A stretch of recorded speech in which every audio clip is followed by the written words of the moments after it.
Case number 47293, Morgan versus Morgan, Child Support Enforcement. The clerk's monotone voice echoed through the courtroom as my stomach clenched. I watched my ex-wife Lisa stride confidently toward the plaintiff's table, her attorney whispering in her ear, "Before we jump back in, tell us where you're tuning in from, and if this story touches you, make sure you're subscribed, because tomorrow I've saved something extra special for you." The look on her face, that smug certainty she'd always had when she thought she had me cornered. She'd spent 18 months telling anyone who would listen that I was a deadbeat dad who refused to support his own children. Today, she thought she'd make it official with a judge's ruling. What she didn't know was that I had a folder of cancelled checks tucked under my arm, evidence of every single payment she claimed never existed. My name is Daniel Morgan. At 42 years old, I'd spent the last 3 years rebuilding my life after a bitter divorce that left me with weekend visitation of my 2 children, Emma and Jack, and child support payments that consumed nearly a third of my income as a construction project manager. The divorce hadn't been my idea. Lisa had decided she needed space to find herself, which apparently meant finding herself in the arms of her CrossFit instructor while I was working overtime to pay for the 4-bedroom house she insisted we needed. I never complained about the child support. Emma and Jack deserved every penny and more. I'd set up automatic payments through my bank the day after the divorce was finalized. Every first of the month, like clockwork, the system generated a check and mailed it directly to Lisa's address. I even set the amount higher than the court-ordered minimum. My lawyer had advised me to document everything, so I kept the confirmation emails from the bank and made sure the payment records were organized in my files. For the first year, things operated relatively smoothly. I saw the kids on my designated weekends, made my payments, and tried to be civil with Lisa during drop-offs and pickups. Then she started dating Richard, a real estate developer with a flashy car and country club membership. Suddenly, my weekends with the kids began getting accidentally double-booked with birthday parties and special events. My phone calls went to voicemail. When I did get time with Emma and Jack, they mentioned offhand comments Lisa had made about how some dads just don't care enough to help with the bills. It started with small jabs. At school events, I'd overhear her telling other parents how she was practically raising the kids on her own, both emotionally and financially. When I confronted her privately about these comments, she shrugged and said, "Well, if the shoe fits." I showed her my payment records, but she rolled her eyes and walked away. Then came the social media posts, vague enough to avoid naming me directly but specific enough that our mutual friends knew exactly who she was talking about. "Some men walk away from their responsibilities and think occasional visits make them a father," she wrote. Meanwhile, single mums carry the entire financial burden alone. Each post earned her dozens of sympathetic comments and heart reactions. I tried to take the high road. I didn't engage online or correct the record with our friends. I focused on being present for Emma and Jack during the limited time I had with them. But the whispers followed me through our community. At my son's baseball game, parents I'd known for years gave me cold looks. My daughter's dance teacher, who had always been friendly, suddenly became formal and distant. The final straw came when Jack, my 9-year-old son, asked me during a weekend visit why I didn't help Mommy with money for their school supplies. "Mom says she has to work extra shifts because you don't send your dad money," he said, his innocent eyes looking up at me with confusion. "Is that why you don't visit us more? Because you're mad about paying?" That night, after putting the kids to bed in their rooms at my modest apartment, I sat at my kitchen table with a sick feeling in my stomach. Lisa wasn't just poisoning our adult relationships. She was trying to destroy my relationship with my children. I called my lawyer the next morning. "She's filed a formal complaint with family court," Martin Hayes explained after looking into the situation. "She's claiming you haven't made a single payment in 18 months and is seeking Full back payment plus penalties and interest. The hearing is set for 3 weeks from now. That's insane, I replied, my voice rising in disbelief. I've made every payment. I have records. Good, Martin said. Gather everything. Bank statements, cancelled checks, confirmation emails. Bring it all to my office, and we'll review it together. This kind of false claim happens more often than you'd think.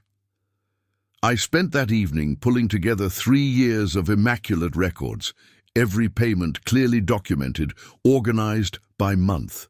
As I reviewed the materials, I noticed something odd. The checks had all been cashed, every single one of them. Lisa had deposited my child support payments into her account, while simultaneously claiming she'd never received them. The realization hit me like a physical blow. This wasn't a misunderstanding or an accounting error. She was deliberately lying to the court, to our friends, and worst of all, to our children. I sat back in my chair, stunned by the calculated nature of her deception. The next day, I took everything to Martin's office.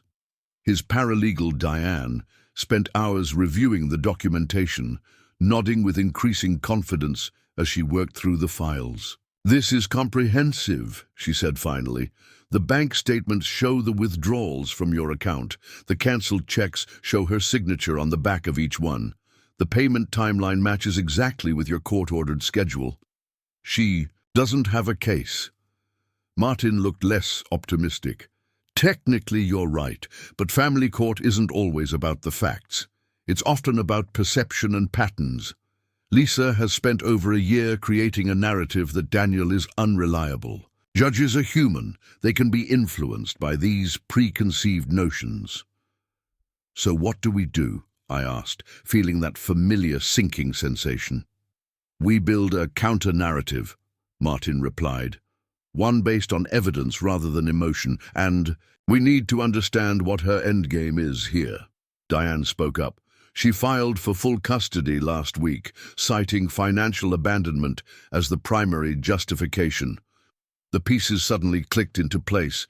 This wasn't about money, it was about control. Lisa wasn't satisfied with limiting my role in our children's lives. She wanted to erase it completely, and she was using false accusations about child support to do it. I left Martin's office with a heaviness in my chest, but also a growing resolve. For too long, I'd stayed quiet while Lisa controlled the narrative. I'd believed that dignity and restraint would somehow be rewarded, but my silence had only emboldened her, and now my relationship with my children hung in the balance. That evening I received an unexpected call from Lisa's sister, Rachel. We had always gotten along well, even after the divorce. She had remained cordial during family events, making sure the kids could enjoy birthdays and holidays without tension. "Daniel, I need to talk to you," she said, her voice uncharacteristically serious. "About Lisa and the court case." We met at a coffee shop the next day. Rachel looked nervous, glancing over her shoulder as if afraid she'd be seen. "Lisa doesn't know I'm here," she began, clutching her coffee cup tightly. "She'd never forgive me for interfering, but I can't stand by anymore. What she's doing to you and the kids isn't right." Rachel explained that Lisa had been bragging within the family about her plan to gain full custody. She'd shown Rachel her bank statements with my deposited checks highlighted, while simultaneously showing her the legal filing claiming non-payment. "She laughed about it," Rachel said, disgust evident in her voice. "Preparing and narrating this story took us a lot of time, so if you are enjoying it, subscribe to our channel. It means a lot to us. Now back to the story." Said the courts always favor mothers, and that by the time anyone figured out what she'd done, she'd have full custody and could control exactly how much you saw the kids. "Why are you telling me this?" I asked, though I was deeply grateful that she was. Rachel's eyes welled with tears. "Because Emma and Jack adore you. I see how their faces light up when you're around. And because my sister isn't the person I thought she was, this kind of manipulation. It's cruel. To you, and to those children. She reached into her purse and pulled out a folded paper. Lisa left this at my house last weekend when she dropped the kids off for me to babysit. It's a list of talking points she's been coaching Emma to say to the court-appointed guardian ad litem, but how you've abandoned them financially and how she's struggling to keep them clothed and fed. I unfolded the paper with shaking hands. There it was in Lisa's flowing handwriting, a script for our 11-year-old daughter to recite about her father's supposed neglect. "I'll testify," Rachel said firmly. "If you need me to, I'll tell the judge exactly what Lisa's been doing. I have text messages from her bragging about the scheme. For the first time in months, I felt a flicker of hope. Rachel's evidence, combined with my immaculate financial records, might be enough to counter the narrative Lisa had been crafting. I called Martin immediately after leaving the coffee shop. "This changes things," he agreed after I explained Rachel's offer. "A family member willing to testify about coaching the children and deliberate financial deception carries significant weight.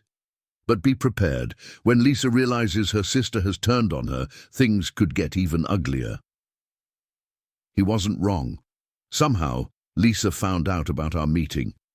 The next day, my phone exploded with texts from her, ranging from furious accusations to tearful pleas. She veered between calling me manipulative for turning her family against her and offering to reduce the amount she was claiming if I would agree to more restricted visitation. I didn't respond to any of her messages, forwarding them instead. To Martin, "Classic panic behavior," he commented. "She knows her case is falling apart. Keep documenting everything and don't engage." As the hearing date approached, I prepared myself mentally for the confrontation. I organized my evidence into a clear chronological presentation. Martin suggested I also gather character references from colleagues, neighbors, and the parents of my children's friends who had seen me consistently involved in their lives. My boss at the construction company, Frank Wilkinson, wrote a powerful letter describing how I had never missed a day of work except for my children's important events, and how I kept photos of Emma and Jack prominently displayed in my office.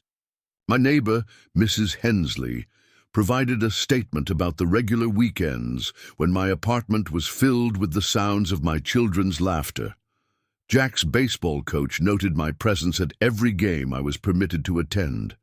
These testimonials, combined with the financial evidence and Rachel's statement, formed a compelling counter-narrative to Lisa's claims, but Martin warned me not to get overconfident.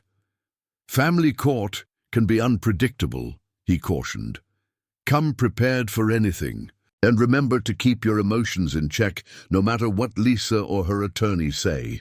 The night before the hearing, I called Emma and Jack to wish them good night, as I did every evening. Lisa had been increasingly forgetting to have them available for these calls, but to my surprise, both children came to the phone.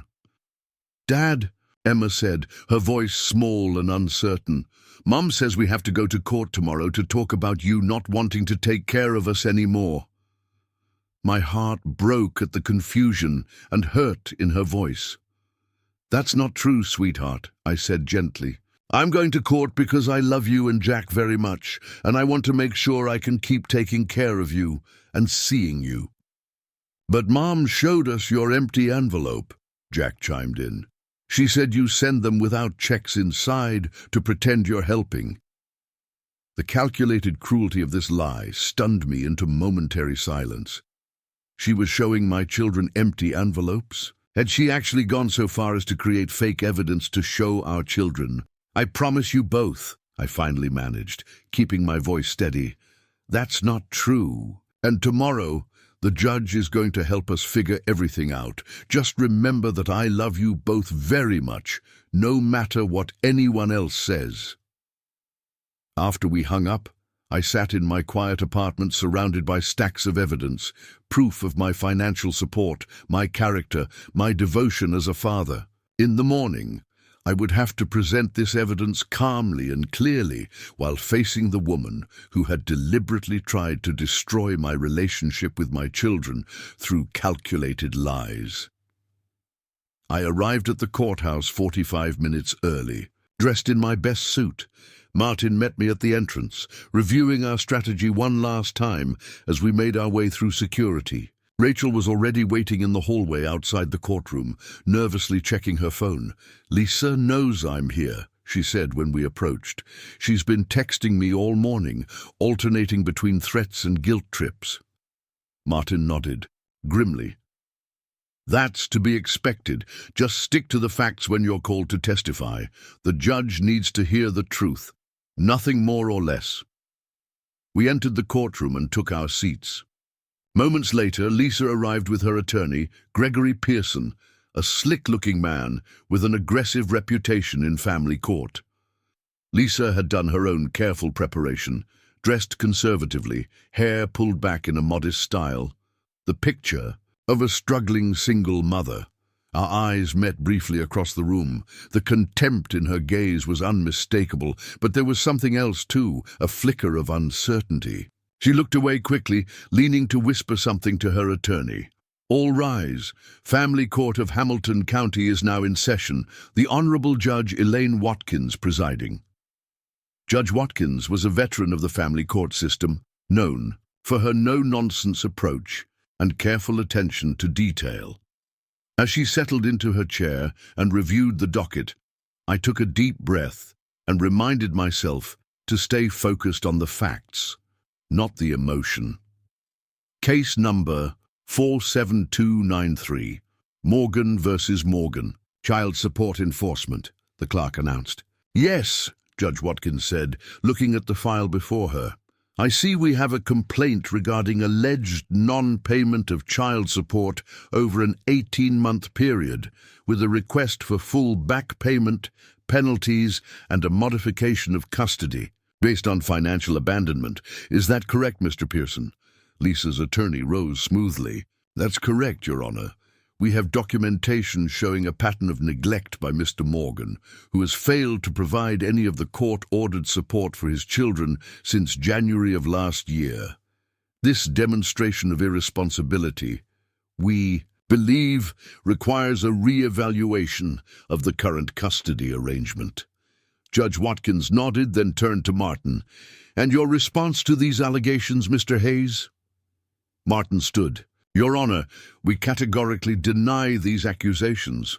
Not only has my client made every single payment as ordered, but he has consistently paid above the required amount. We have comprehensive documentation proving all payments were made and deposited into Ms. Morgan's account. Additionally, we have evidence suggesting Ms. Morgan has deliberately misrepresented the situation to the court." A slight raise of Judge Watkins's eyebrow was the only indication of her surprise at this counter-allegation. "Those are serious claims, Mr. Hayes. I'll want to see this documentation." "Of course, Your Honor," Martin replied, gesturing to the expandable folder on our table. "We've organized the evidence chronologically, with bank statements and cancelled checks, showing both the withdrawal from Mr. Morgan's account and the deposit with Ms. Morgan's signature into hers." Judge Watkins looked at Pearson. "Your opening statement indicated there were no payments made, Mr. Pearson.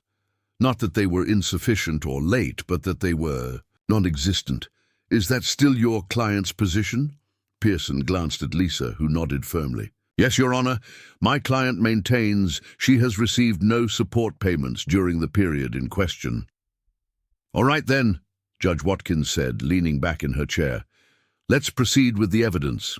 Ms. Morgan, as the complainant, you'll present first." Lisa took the stand, playing her part flawlessly.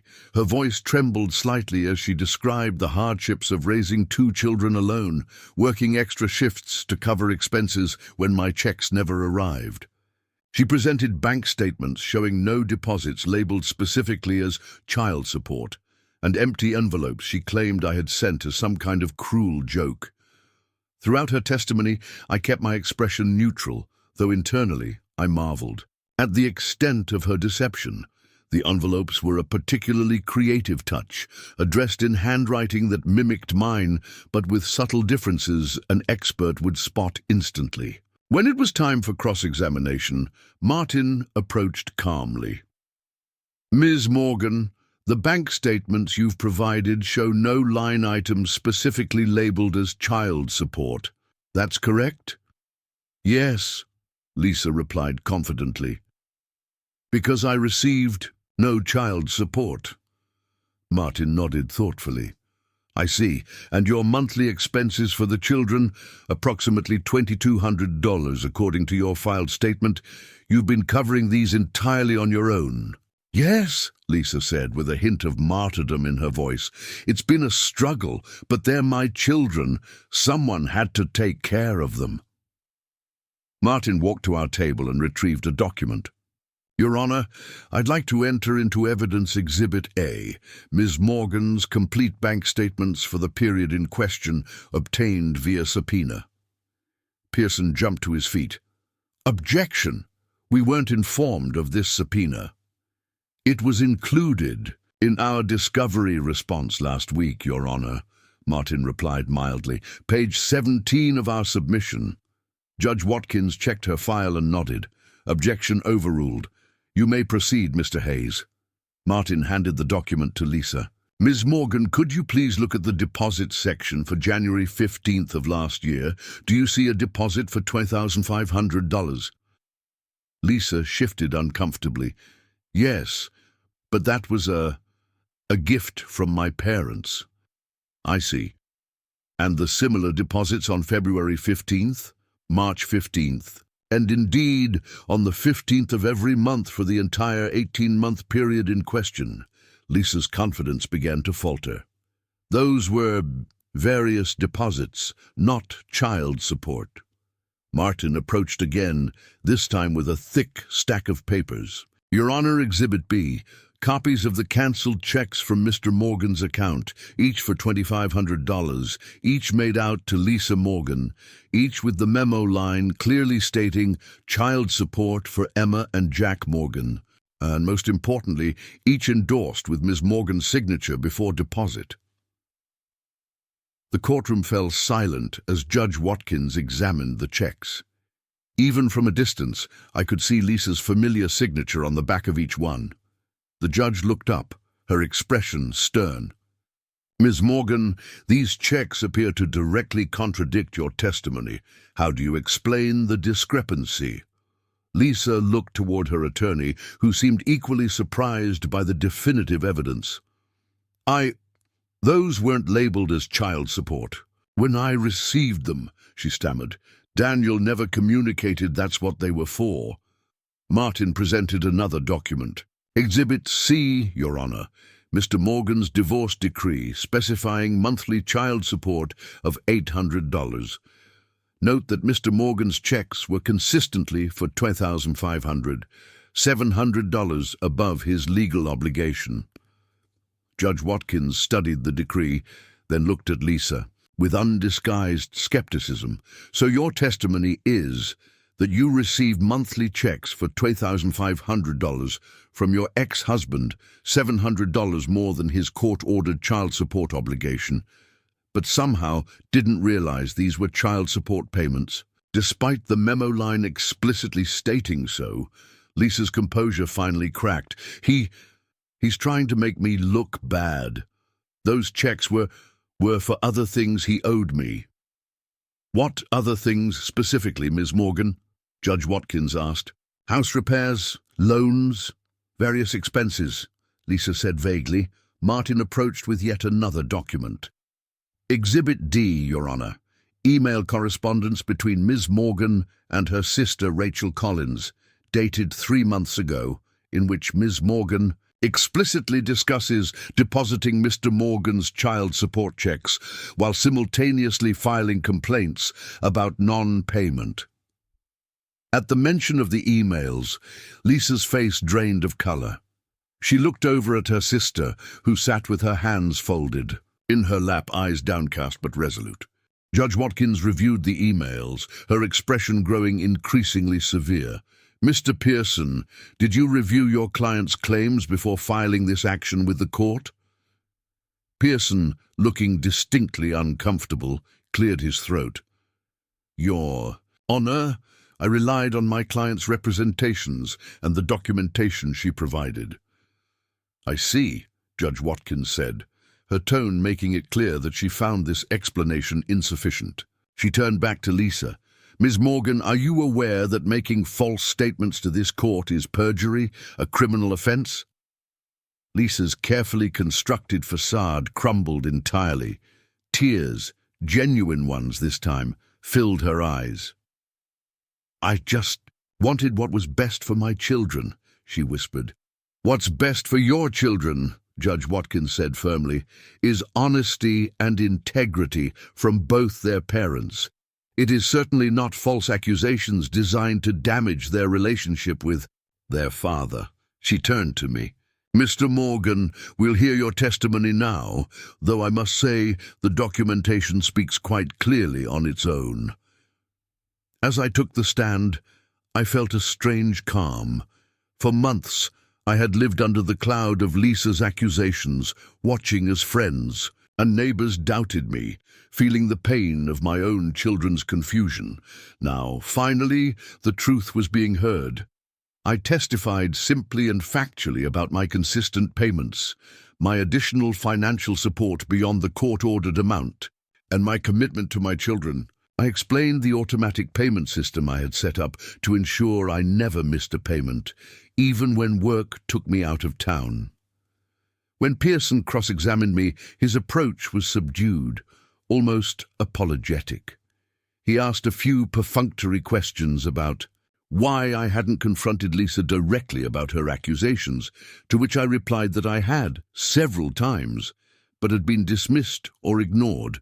After Rachel testified about Lisa's deliberate deception, Judge Watkins called a brief recess to review all the evidence.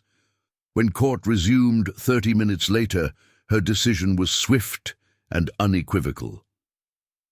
Based on the overwhelming evidence presented today, I find that Mr. Morgan has not only met but exceeded his child support obligations consistently throughout the period in question. Ms. Morgan's claims are dismissed in their entirety. She paused, looking directly at Lisa. Furthermore, I find Ms. Morgan's conduct in this matter deeply troubling.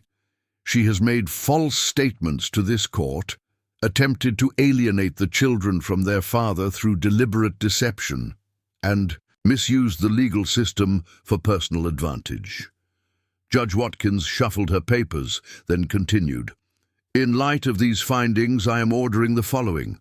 First, Mr. Morgan's child support obligation will continue at the previously established amount of $2,800 monthly, though I commend him for his voluntary additional support. Second, the current custody arrangement will remain in place for now, but I am ordering a full custody evaluation to determine if modifications are appropriate given Ms. Morgan's actions. Third, Ms. Morgan will pay Mr. Morgan's legal fees in full for this frivolous action. And finally, I am referring this matter to the District Attorney's Office for review of possible perjury charges. Lisa gasped audibly at this last pronouncement, while her attorney placed a restraining hand on her arm.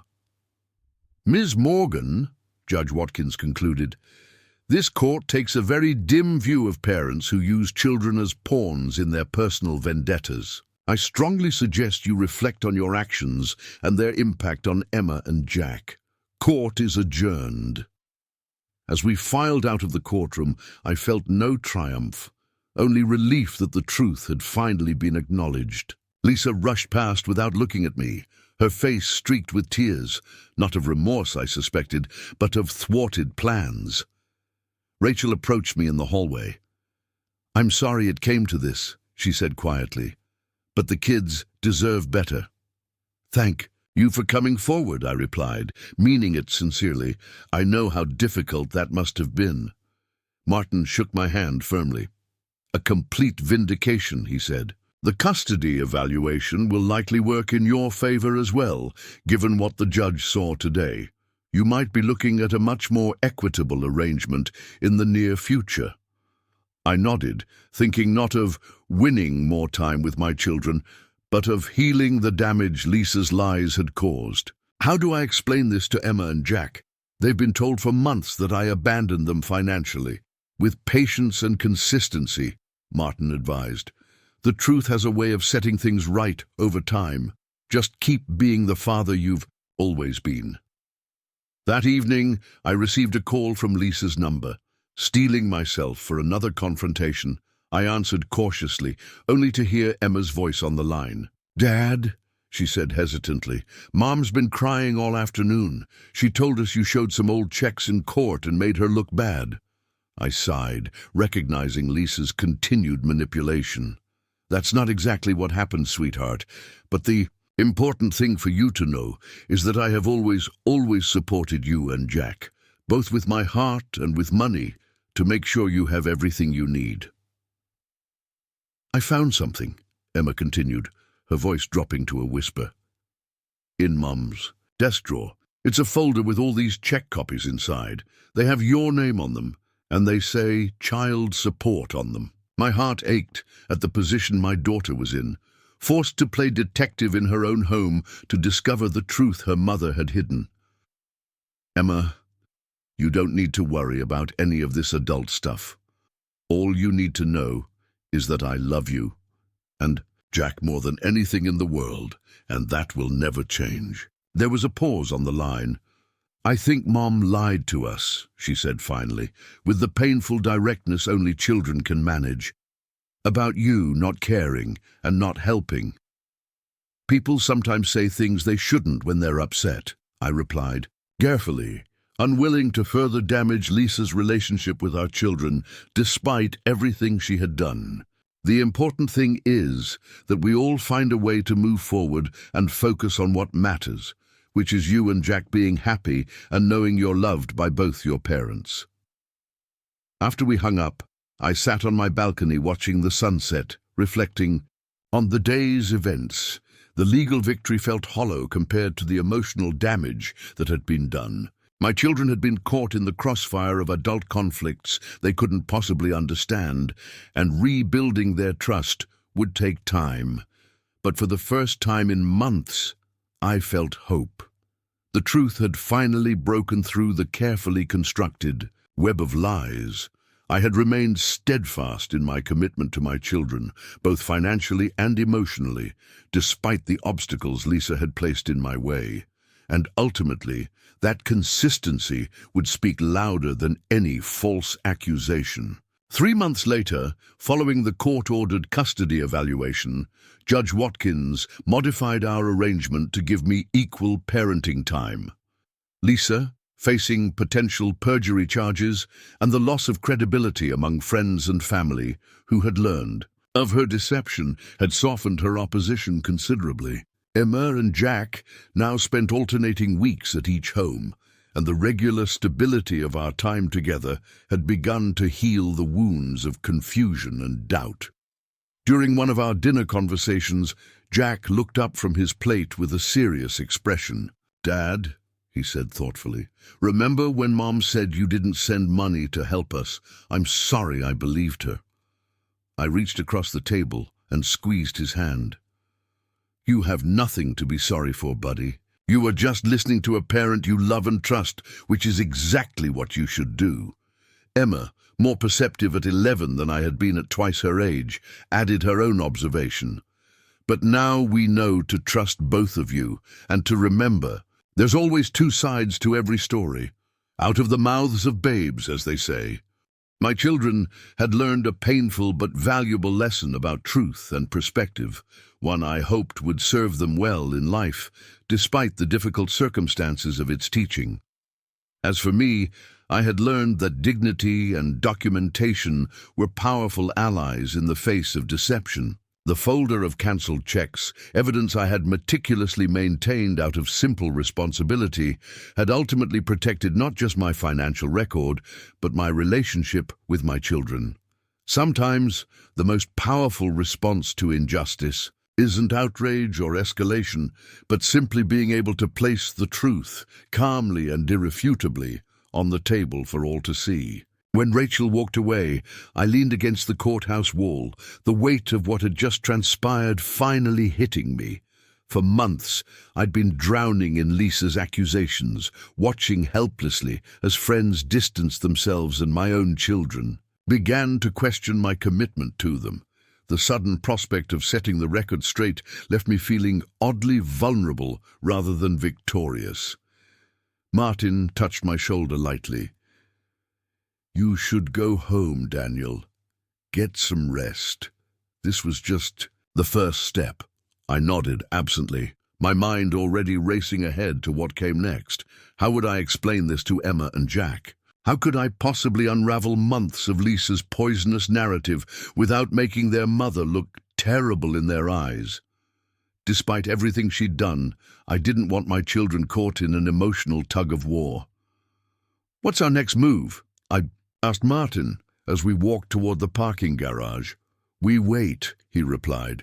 "Judge Watkins will review Rachel's evidence tonight, along with the financial records. Based on what we presented today, I'd expect her to rule in your favor regarding the child support allegations. As for custody," he shrugged, "that's harder to predict, but Lisa's credibility has been severely damaged." The thought of potentially gaining more time with my children sent a surge of hope through me. The current arrangement, every other weekend plus Wednesday dinners, had always felt woefully inadequate, but I tempered my expectations, knowing family court could be unpredictable. At home, I poured myself a modest glass of whiskey and settled onto my balcony, watching the sunset paint the sky in shades of orange and purple. My phone buzzed with text messages from colleagues and friends who'd known about today's hearing, but I wasn't ready to discuss it yet. Instead, I scrolled through photos of Emma and Jack, reminding myself why this fight mattered. There was Emma at her ballet recital last spring, beaming in her tutu, Jack proudly holding up a model rocket we'd built together during one of our precious weekends, both kids grinning with ice cream-stained faces at the boardwalk last summer. These moments, too few and too brief, were what I was fighting for. My reverie was interrupted by a call from an unknown number. I answered cautiously. "Daniel, it's Margaret Wilson." My breath caught. Margaret was the guidance counselor at Emma's middle school. "I hope I'm not overstepping, but I wanted to check in. Emma seemed very distressed today." I straightened immediately. "What happened?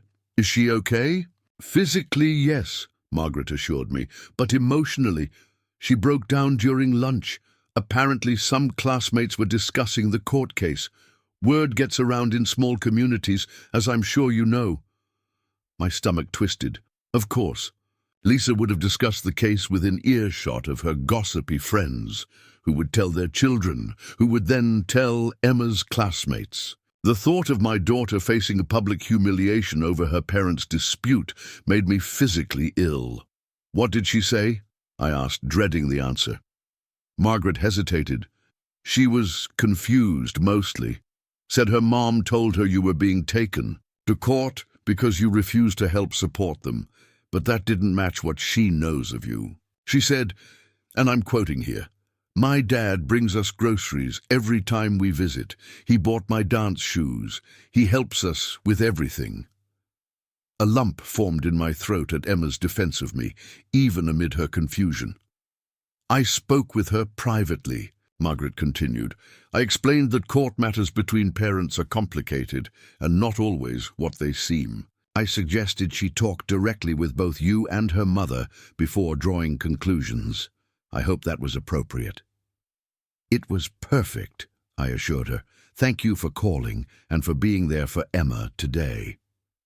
After we hung up, I sat with my head in my hands, anger and sadness warring within me.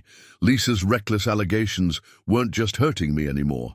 They were actively harming our children. Something had to change. I called Martin again, explaining what had happened at Emma's school. "This strengthens our position," he said after listening, Parental alienation has serious consequences in custody determinations. Document everything. The guidance counselor told you. We'll add it to our file. I'm not looking to punish Lisa, I clarified. I just want the kids protected from this mess. The best protection is the truth, Martin replied firmly, and a custody arrangement that limits Lisa's ability to manipulate them. You've taken the high road for 3 years, Daniel. Maybe it's time to advocate more strongly for yourself and your children. After we hung up, I spent the evening drafting careful emails to both Emma and Jack's teachers, explaining that there was a family court matter in progress and asking them to be sensitive to signs of emotional distress in my children. I emphasized that I wasn't asking them to take sides, only to provide additional support during a challenging time. I had just finished when my phone rang again, Lisa's number. I braced myself before answering. "You've made a complete fool of me," she hissed without preamble. "Are you happy now?" I took a deep breath, determined not to be drawn into her drama. "This isn't about making anyone look foolish, Lisa. It's about the truth. You told the court I hadn't paid child support when the evidence clearly shows I have." "Technicalities," she spat. "Those checks weren't labeled properly, and you know I've been struggling financially." The audacity nearly took my breath away. Every check had child support written on the memo line. "And if you've been struggling financially, it's not because I haven't been paying. I've given you $700 more than required every single month. That barely covers anything with inflation these days." She was shouting now. "Do you have any idea how expensive it is to raise 2 growing children, their activities alone?" "I'm aware," I interrupted, keeping my voice level. "I pay for half of all their activities directly, in addition to the child support. It's documented in my financial records, which I'm sure Judge Watkins is reviewing right now." There was a brief silence on the line. When Lisa spoke again, her tone had shifted to something more calculating. "The judge doesn't know our children like I do. She doesn't understand what they need. If you really cared about Emma and Jack, you'd drop this whole thing, and we could work out an arrangement privately." "I tried that approach for 3 years, I reminded her. "You've blocked my calls, limited my time with the kids, and told them I don't support them financially." "What exactly would this private arrangement look like, Lisa?" She hesitated. "You could have the kids 1 weekend a month instead of 2. That would give them more stability." And there it was, her true objective. Less time for me, more control for her. "That's not going to happen," I said firmly. "If anything, I'll be requesting more time with Emma and Jack, not less." "They need their mother." Lisa's voice cracked with what sounded like genuine emotion. "You're trying to take them away from me, after everything I've done for them." "No one is taking the children away from you," I said, softening my tone slightly. "But they need both parents, Lisa, without manipulation or lies about either one of us." She was crying now, though whether from genuine distress or tactical calculation I couldn't tell. "You've always been so self-righteous," she said between sobs. "Perfect Daniel, who never does anything wrong. You have no idea what it's like being the primary parent, making all the hard decisions while you swoop in for fun weekends." I bit back a sharp retort, remembering Emma and Jack might be within earshot. "I've requested to be more involved in decisions and daily parenting from the beginning," I said instead. "You've consistently shut me out. That's documented in my emails and texts too." "Of course you kept records," she said bitterly. "Always covering your tracks."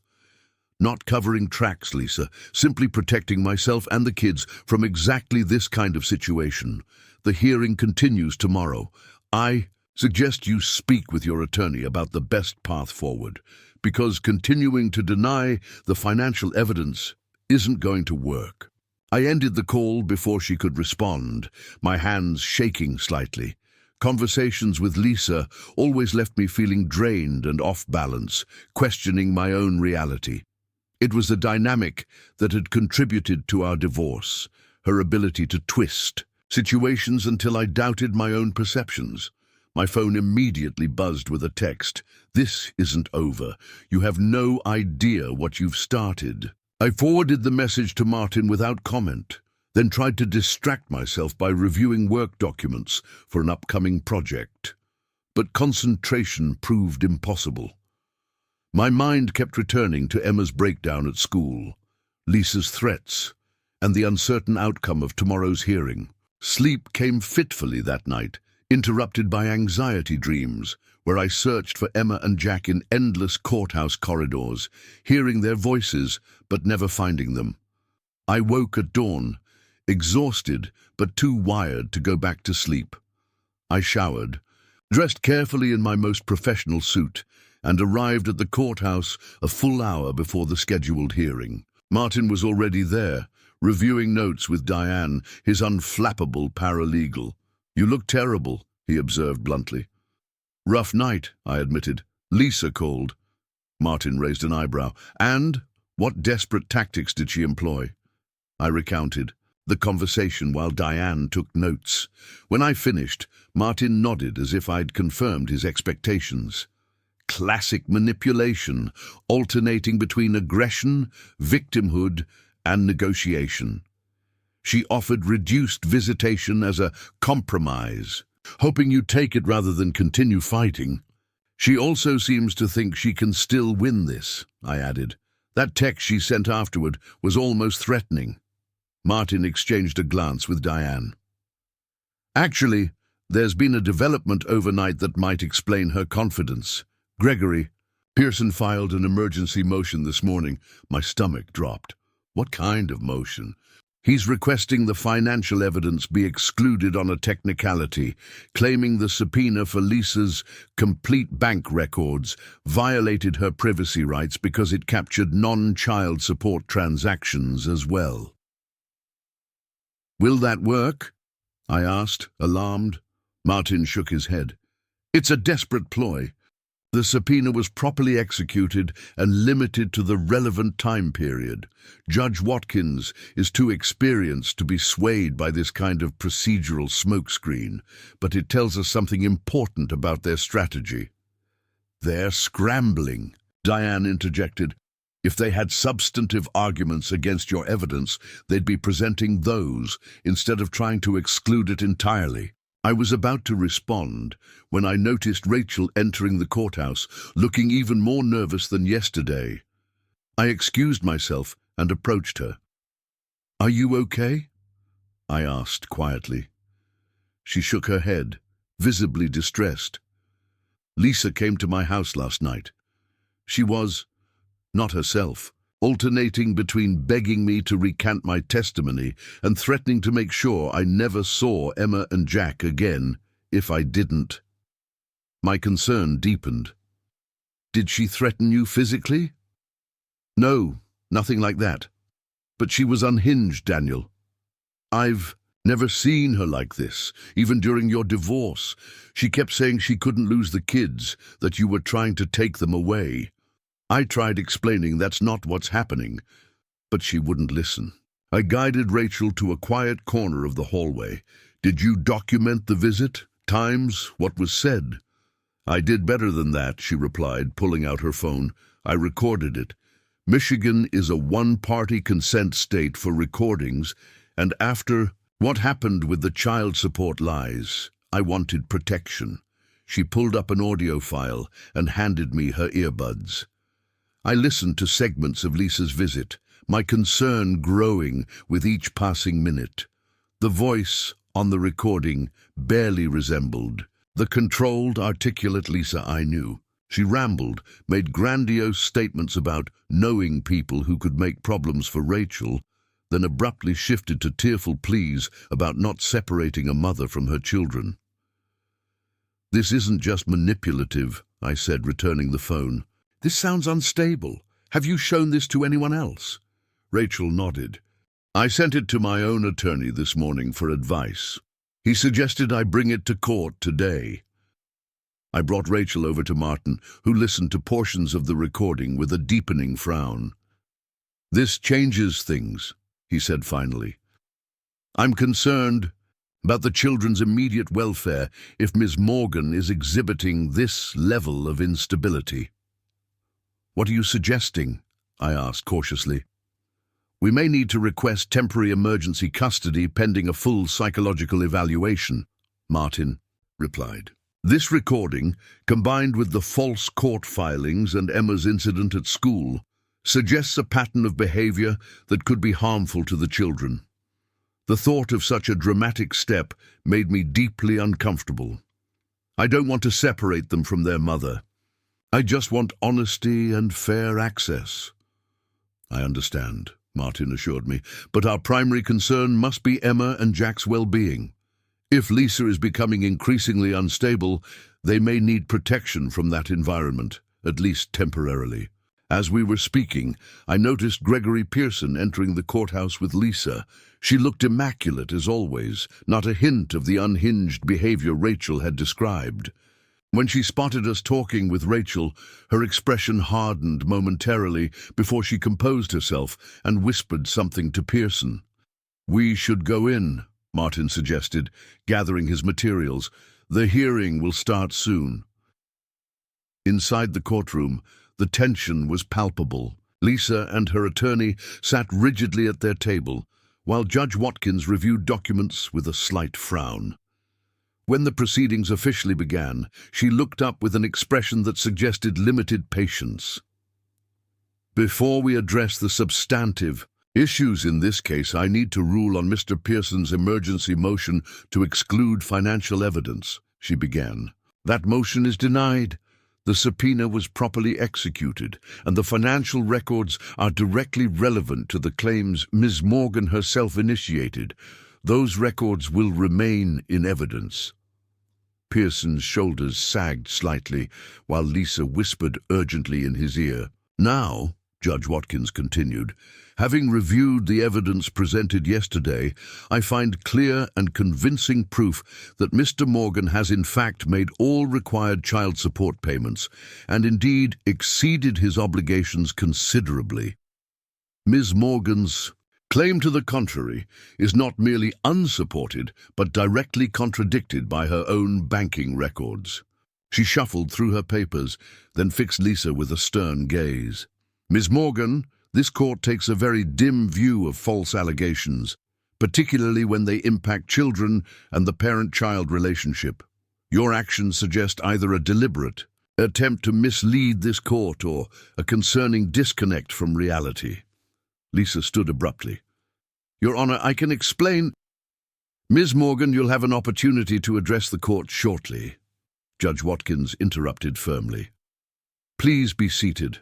Lisa reluctantly sat down, her face flushed with anger or embarrassment, perhaps both. "Given the serious nature of this situation," Judge Watkins continued, "I am ordering the following. First, Ms. Morgan's claim for child support arrears is dismissed with prejudice. Second, Mr. Morgan will continue paying support at the current level of $100 to $800 monthly, though I commend his voluntary additional contributions. Third, I'm ordering a full custody evaluation by court-appointed psychologists to determine the most appropriate parenting arrangement going forward." She paused, studying Lisa carefully. "I'm also ordering Ms. Morgan to undergo a psychological evaluation as part of this process. The evidence suggests concerning behavior patterns that may impact her parenting capacity." Lisa jumped to her feet again. "This is outrageous. You can't order me to see a psychologist based on his lies." "Ms. Morgan," Judge Watkins said sharply, "your continued interruptions and apparent inability to recognize clear evidence are precisely why this evaluation is necessary. And I remind you that you are under oath in my courtroom. Further outbursts will not be tolerated." Pearson tugged at Lisa's arm, urging her to sit down, but she shook him off. "He's manipulating all of you," she insisted, gesturing wildly toward me. "He's always been like this, making himself look perfect while making me seem crazy. Ask anyone who knows us." "Your Honor," Martin interjected smoothly, "we have another matter to bring to the court's attention that may be relevant to this." outburst. With the judge's permission, Martin presented Rachel's recording from the previous night. As Lisa's voice filled the courtroom, alternately threatening and pleading with her sister, her face drained of color. The recording captured moments of clearly irrational thinking, including paranoid statements about me conspiring with the judge and claims that I had somehow retroactively created 3 years of cancelled checks. When the recording ended, the courtroom fell into stunned silence. Judge Watkins looked genuinely troubled. "In light of this new evidence," she said finally, "I am modifying my earlier order. Pending the results of the psychological evaluations, I'm granting temporary primary physical custody to Mr. Morgan, with supervised visitation for Ms. Morgan. This arrangement will remain in place for 30 days, at which point we will reconvene to review the evaluation results." Lisa made a sound somewhere between a gasp and a sob. "You can't take my children," she whispered. "This is a temporary measure, Ms. Morgan," Judge Watkins clarified, her tone softening slightly. "Based on the evidence presented, I have concerns about your current emotional stability and how it might impact Emma and Jack. The goal is to ensure they're in a safe, stable environment while we determine the best long-term arrangement." Her expression grew more stern again. "I should also note that your false allegations regarding child support may be referred to the district attorney for potential perjury charges. However, I am willing to postpone that referral pending the results of your psychological evaluation, as it may provide context for your actions." Lisa collapsed back into her chair, tears streaming down her face. For the first time since our divorce, I felt a genuine pang of sympathy for her. Whatever game she had been playing had spiraled, far beyond her control, and now she faced losing not just her leverage over me, but potentially her relationship with our children. Judge Watkins turned to me. "Mr. Morgan, are you prepared to take custody of your children today?" The sudden question caught me off guard. "Yes, Your Honor," I replied after a moment's hesitation. "Their rooms at my apartment are always ready. But may I ask a question?" She nodded. "Would it be possible to implement this transition gradually over the next day or two? This will be a significant change for Emma and Jack, and I want to minimize the trauma." Judge Watkins considered this. "I appreciate your concern for your children's emotional well-being, Mr. Morgan. Given that there's no allegation of physical danger, I'll amend the order. You'll take custody tomorrow morning, giving Ms. Morgan time to help the children pack and explain the situation." She turned back to Lisa. "Ms. Morgan, I expect you to facilitate this transition with minimal distress. To the children, you are not to speak negatively about Mr. Morgan or this court's decision. If you do so, it will significantly impact future custody determinations."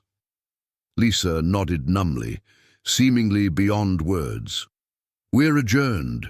The parties will receive written orders this afternoon, including details about the psychological evaluations and supervised visitation schedule."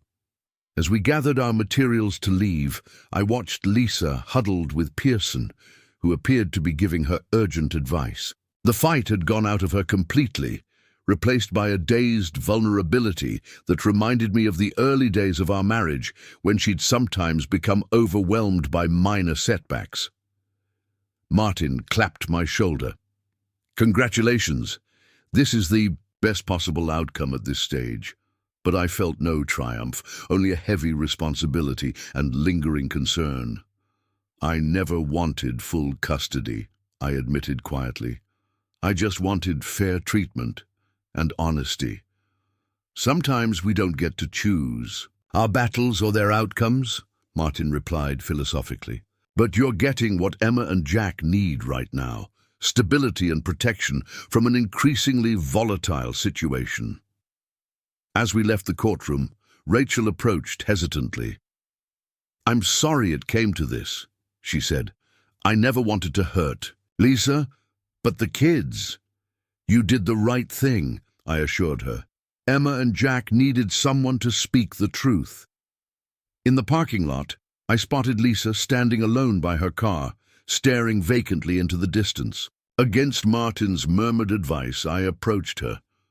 "Lisa," I said gently, "we need to talk about how to make this transition easiest on the kids." She looked at me with red-rimmed eyes. "You've won. Isn't that enough? Do you have to pretend to care about my feelings too?" "This isn't about winning," I insisted, "and I'm not pretending anything. I'm genuinely concerned about how all this is affecting you, because that affects Emma and Jack." She laughed bitterly. "Now you're concerned, after you destroyed me in court, after you turned my own sister against me." I took a deep breath, reminding myself that engaging with her distorted perspective wouldn't help. "Lisa, you filed false allegations against me.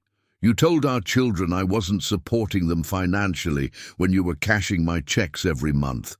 Rachel testified because she cares about the kids and was worried about your behavior. None of this was aimed at destroying you." Her expression crumpled. "I just wanted to keep my children," she whispered. "They're all I have." "No one is taking them away permanently," I said, softening my tone. "This is temporary while you get some help. And Emma and Jack need both of us, healthy and working together, not fighting through them." She wiped her eyes, seeming to regain some composure. "What am I supposed to tell them? That I'm crazy and the court is making them live with you?" "How about the truth?" I suggested carefully. "That we've been having some adult disagreements, and the court thinks it would be good for them to stay with me for a little while until things settle down. We can emphasize that they'll still see you regularly, and this isn't permanent." Lisa seemed to consider this, then nodded slightly. "I don't have much choice, do I?" "There are always choices," I replied. "Right now you can choose to make this transition as smooth as possible for Emma and Jack. That's what matters most." She turned away, fumbling with her car keys. "I'll have them ready at 9 tomorrow morning," she said, tonelessly. As I walked back to my own car, I felt the weight of the situation settling fully on my shoulders. Tomorrow, I would become the primary caregiver for two confused, possibly angry children whose lives had just been upended. Despite the court's validation of my position, this victory felt hollow in the face of the emotional challenges ahead. I spent the rest of the day in a flurry of preparation, calling my boss to arrange flexible working hours for the coming weeks, stocking the refrigerator with Emma and Jack's favorite foods, contacting their schools to update my information as the primary contact. Through it all, a sense of unreality persisted. After 3 years of fighting for scraps of time with my children, I would suddenly have them full-time. That evening, I called both kids to talk about the transition, careful to keep my tone positive and matter-of-fact. "There's been a change. In plans," I explained. "You're going to be staying with me for a while, starting tomorrow." "Like, instead of just weekends?" Jack asked, sounding confused but not upset. "That's right, buddy. You'll be living here primarily, and having visits. With Mom." Emma, ever perceptive, cut straight to the heart of the matter. "Is this because of the court case? About the money?" I chose my words carefully. "Partly. The judge thinks it would be good for everyone to have a different arrangement for a while. But the most important thing to know is that both your mom and I love you very much, and this isn't about either of you doing anything wrong." There was a pause before Emma spoke again. "Mom's been crying all afternoon. She said you're taking us away from her." I suppressed a flare of frustration at Lisa's continued manipulation. "No one is taking anyone away permanently," I clarified gently. "This is a temporary change while some adult issues get sorted out. You'll still see Mom regularly, I promise." "I don't understand why everything has to change," Emma said, her voice small and uncertain.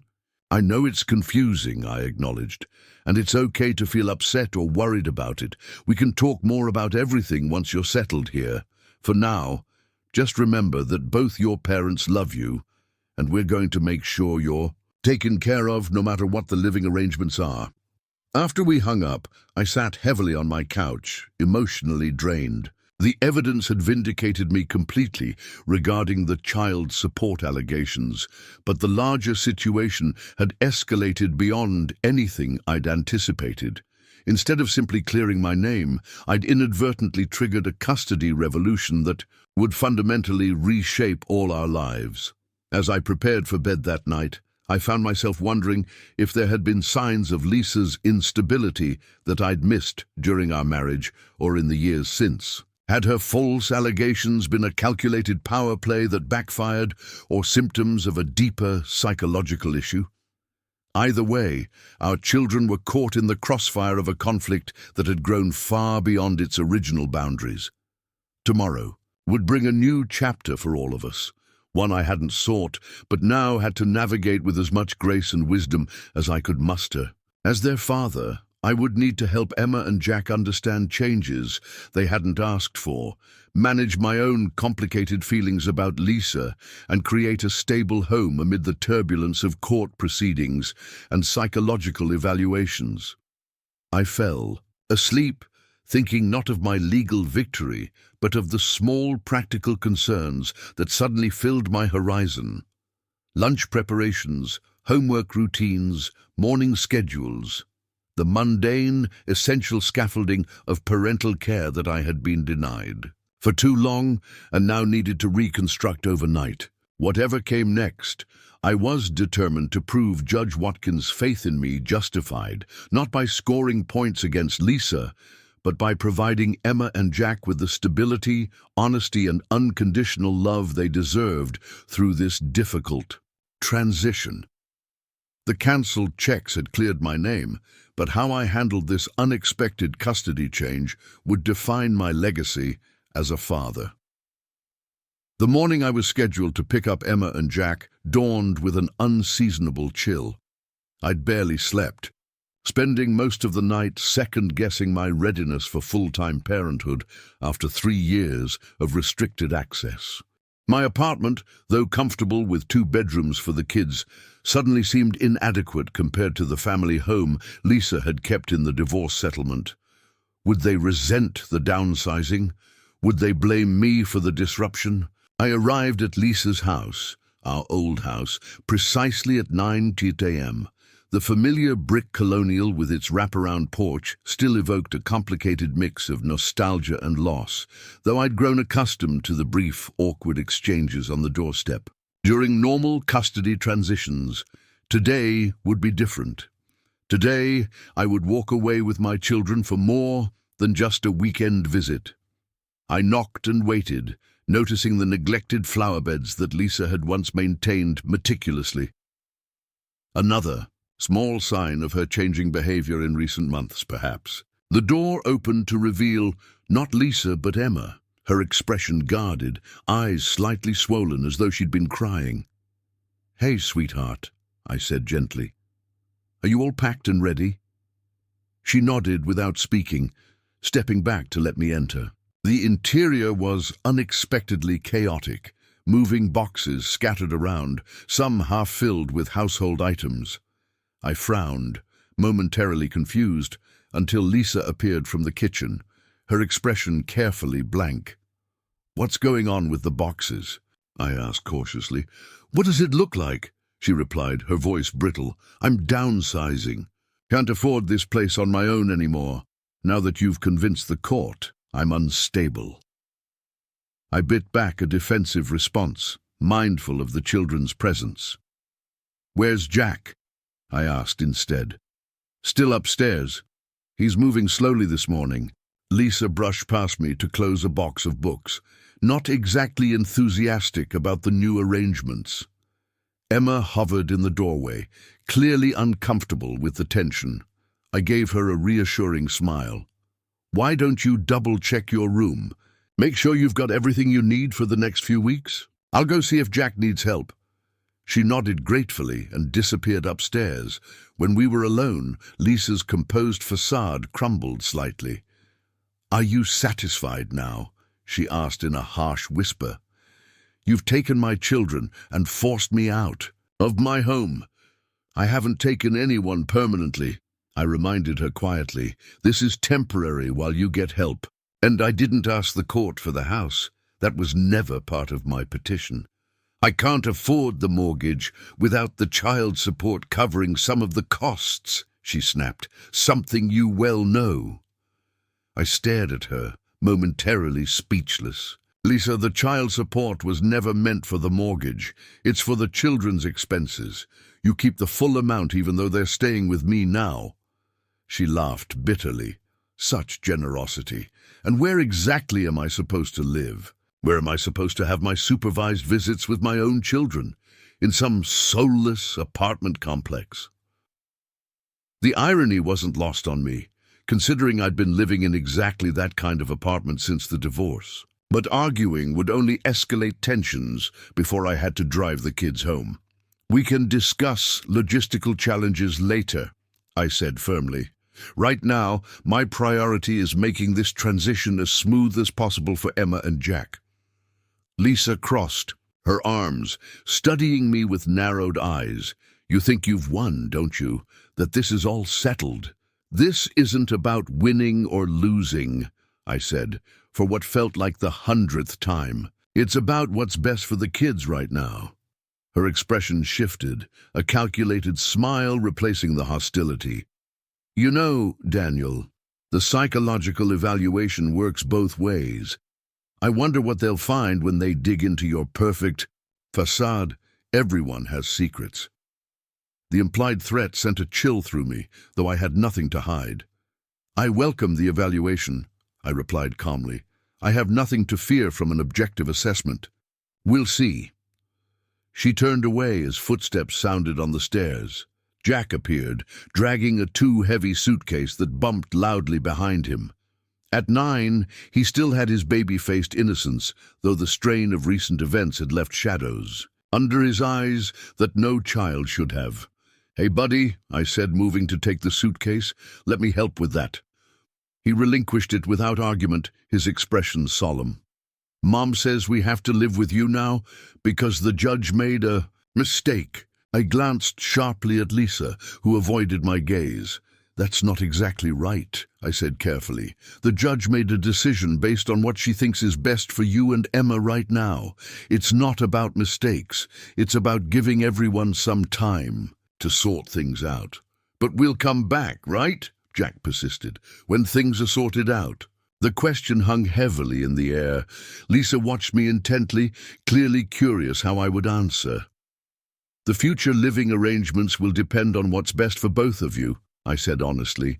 But the most important thing to remember is that both your mom and I love you, and you'll always have both of us in your lives, no matter where you're primarily living. Jack seemed to accept this, though his shoulders remained slumped. Emma returned with a final backpack, her face a careful mask of teenage stoicism. I think that's everything essential, she said. I can come back for anything I forgot, right? Of course, I assured her, and we can always pick up anything you need in the meantime. The actual goodbye was excruciating. Lisa alternated between tearful embraces and whispered assurances to the kids that this was only temporary, that she was fighting to get them back. I stood awkwardly on the periphery, uncomfortable with both her emotional display and the implicit message she was sending, that I had somehow stolen them from her, rather than the court making a reasoned decision based on evidence. Finally, we loaded the last bag into my SUV. Lisa stood on the porch, arms wrapped around herself, as though physically holding herself together. The supervised visit is scheduled for Wednesday at the family center, I reminded her.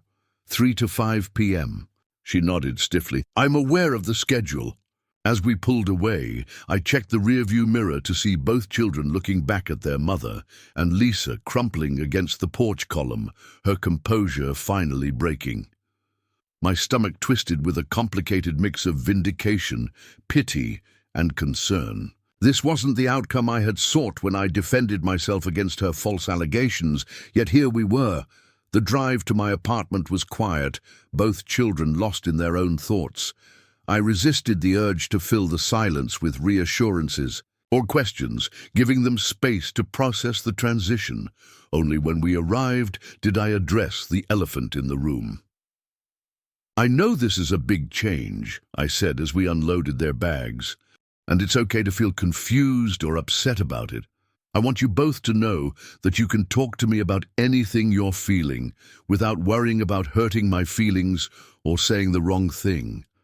Emma nodded without making eye contact, while Jack struggled with a duffel bag nearly as large as himself. "Let's get you settled in," I continued, trying to sound upbeat. "And then maybe we can make a plan for the week together. Figure out morning routines for school, after-school activities, all that practical stuff." The unpacking process was less chaotic than I'd feared. Both children had been to my apartment often enough to have established spaces, though now those spaces would be permanent rather than occasional. Emma quietly arranged her belongings in the dresser I'd purchased for her months ago, while Jack unpacked his treasured collection of dinosaur figures and carefully positioned them on the bookshelf. By lunchtime, the initial awkwardness had begun to dissipate. I made their favorite grilled cheese sandwiches, and Jack's appetite, at least, seemed unaffected by the morning's stress. Emma picked at her food, but made an effort to engage in conversation about her upcoming science project. "I'm supposed to meet with my lab partner tomorrow after school," she mentioned. "Ashley Thompson. We usually work at her house." "That should be fine," I assured her. "I can pick you up there afterward. Just text me the address." She looked relieved, and I realized she'd been worried about how the custody change might affect her social life and activities. I made a mental note to be as flexible as possible with their established routines to minimize disruption. The afternoon passed in a semblance of normalcy as we established the practical foundations of our new living arrangement. I showed them where everything was in the kitchen, the laundry procedures, the Wi-Fi password Jack had forgotten since his last visit. Small, mundane details that collectively created a sense of home and belonging. That evening, after the kids had retreated to their rooms, I called Martin to update him on the transition. "They seem to be adjusting better than I expected," I admitted, "though I can tell they're confused and hurting." "That's natural," Martin replied. "The important thing is that you're providing stability and normalcy. The psychological evaluations for all of you are scheduled for next week. Try to approach them honestly and without coaching the children in any way." "Of course not," I said, slightly offended at the suggestion. "I'd never put them in that position." "I didn't think you would," Martin assured me, "but it needed to be said explicitly. Lisa's attorney will be looking for any sign that you've influenced their statements or responses." After we hung up, I sat at my kitchen table reviewing the court-ordered evaluation schedule. My own assessment was first, followed by individual sessions with Emma and Jack, then Lisa's evaluation. Finally, there would be observational sessions with each parent interacting with the children. The thoroughness seemed appropriate given the stakes, though I worried about the additional stress on the kids. The first week of our new arrangement passed in a blur of establishing routines and adjusting expectations. Mornings were hectic as I learned to coordinate 2 different school drop-offs before heading to work. Evenings were filled with homework, supervision, dinner preparation, and the myriad small crises of daily life with children. Through it all, I documented everything meticulously, not out of paranoia, but from the hard-earned knowledge that such records might prove crucial later. Emma's adjustment was complicated by social dynamics at school. Several of her friends' mothers were in Lisa's social circle and had apparently heard a skewed version of events. She came home in tears one afternoon after overhearing comments about me manipulating the court and stealing the children. "Megan's mom told her not to come to our apartment because you're controlling and dangerous," she reported, her voice breaking. "Now Megan's making excuses not to work with me on our English project." The casual cruelty of adult prejudices being inflicted on my daughter infuriated me, though I kept my expression neutral. I'm sorry you're dealing with that, Em. People sometimes form opinions based on incomplete information. Why can't you and Mom just tell everyone the same story? She asked plaintively. Why does everything have to be such a mystery? I considered how to respond without disparaging Lisa while still being truthful. Court matters between parents are complicated, and sometimes people see situations very differently. Your mom and I both love you, but we've had some serious disagreements about how to handle certain things. Emma wiped her eyes, frustration evident. That doesn't explain why half my friends suddenly think you're some kind of monster. No, it doesn't, I agreed, and it's unfair that you're caught in the middle of adult issues. Would it help if I spoke with your teacher about the project situation, or would that make things more awkward? She thought about it, then shook her head. I'll figure it out, but maybe we could invite Megan over anyway. If she actually sees our apartment and meets you properly, she might realize her mom is wrong. I smiled at my daughter's practical solution. That's an excellent idea. Sometimes the best way to counter misperceptions is with direct experience. Wednesday brought Lisa's first supervised visit at the family center, a cheerful building designed to mask its serious purpose with bright colors and comfortable furnishings. I dropped the children off, exchanging minimal pleasantries with the supervisor, a kind-faced woman named Georgia, who explained the procedures with practiced ease. The visit lasts 2 hours, she reminded me. You're welcome to wait in the reception area, or you can return at 5 o'clock. I opted to wait, unable to shake a lingering anxiety about how Lisa might behave. Through the observation window, I watched the initial reunion, Lisa embracing the children with desperate intensity, then composing herself to engage in the structured activities the center provided. Despite everything, seeing her obvious love for Emma and Jack brought a complicated ache. Whatever her flaws, whatever manipulations and lies had led us here, she was still their mother, and they needed her in their lives. When the visit concluded, Georgia approached me with her clipboard. Everything went quite well, she reported. Ms. Morgan was appropriate and engaged throughout the session, though she became emotionally distressed during the last 15 minutes, which required some redirection. What kind of distress? I asked, concerned. Georgia hesitated. She became tearful while discussing the family home with Emma, expressing worry about having to move out. We redirected the conversation to more appropriate topics for the visitation setting. I nodded, unsurprised, but disappointed. Did the children seem upset afterward? Emma was quiet, but Jack seemed to handle it fine. They're resilient kids, Georgia assured me, and these transitions are always challenging. As we walked to the car, Emma was indeed subdued, while Jack rattled on about the board game they'd played. I waited until we were driving home before asking, "How did it go with Mom?" "Fine," Emma said shortly. She cried a lot, said she might have to move in with Aunt Rachel because she can't afford the house anymore. I kept my expression neutral, despite my internal frustration. Lisa was deliberately placing financial anxiety on our daughter's shoulders, a burden no 11-year-old should carry. Your mom's housing situation is an adult concern, I said carefully. You don't need to worry about that. She has resources and support to figure things out. But she said, it's because you took us away, and she still has to pay the mortgage. Without the child support helping, Emma persisted. I took a deep breath, choosing my words with extreme care. Emma, the child support payments are still going to your mom, even though you're staying with me right now. And those payments were never intended for the mortgage. They're specifically for your expenses.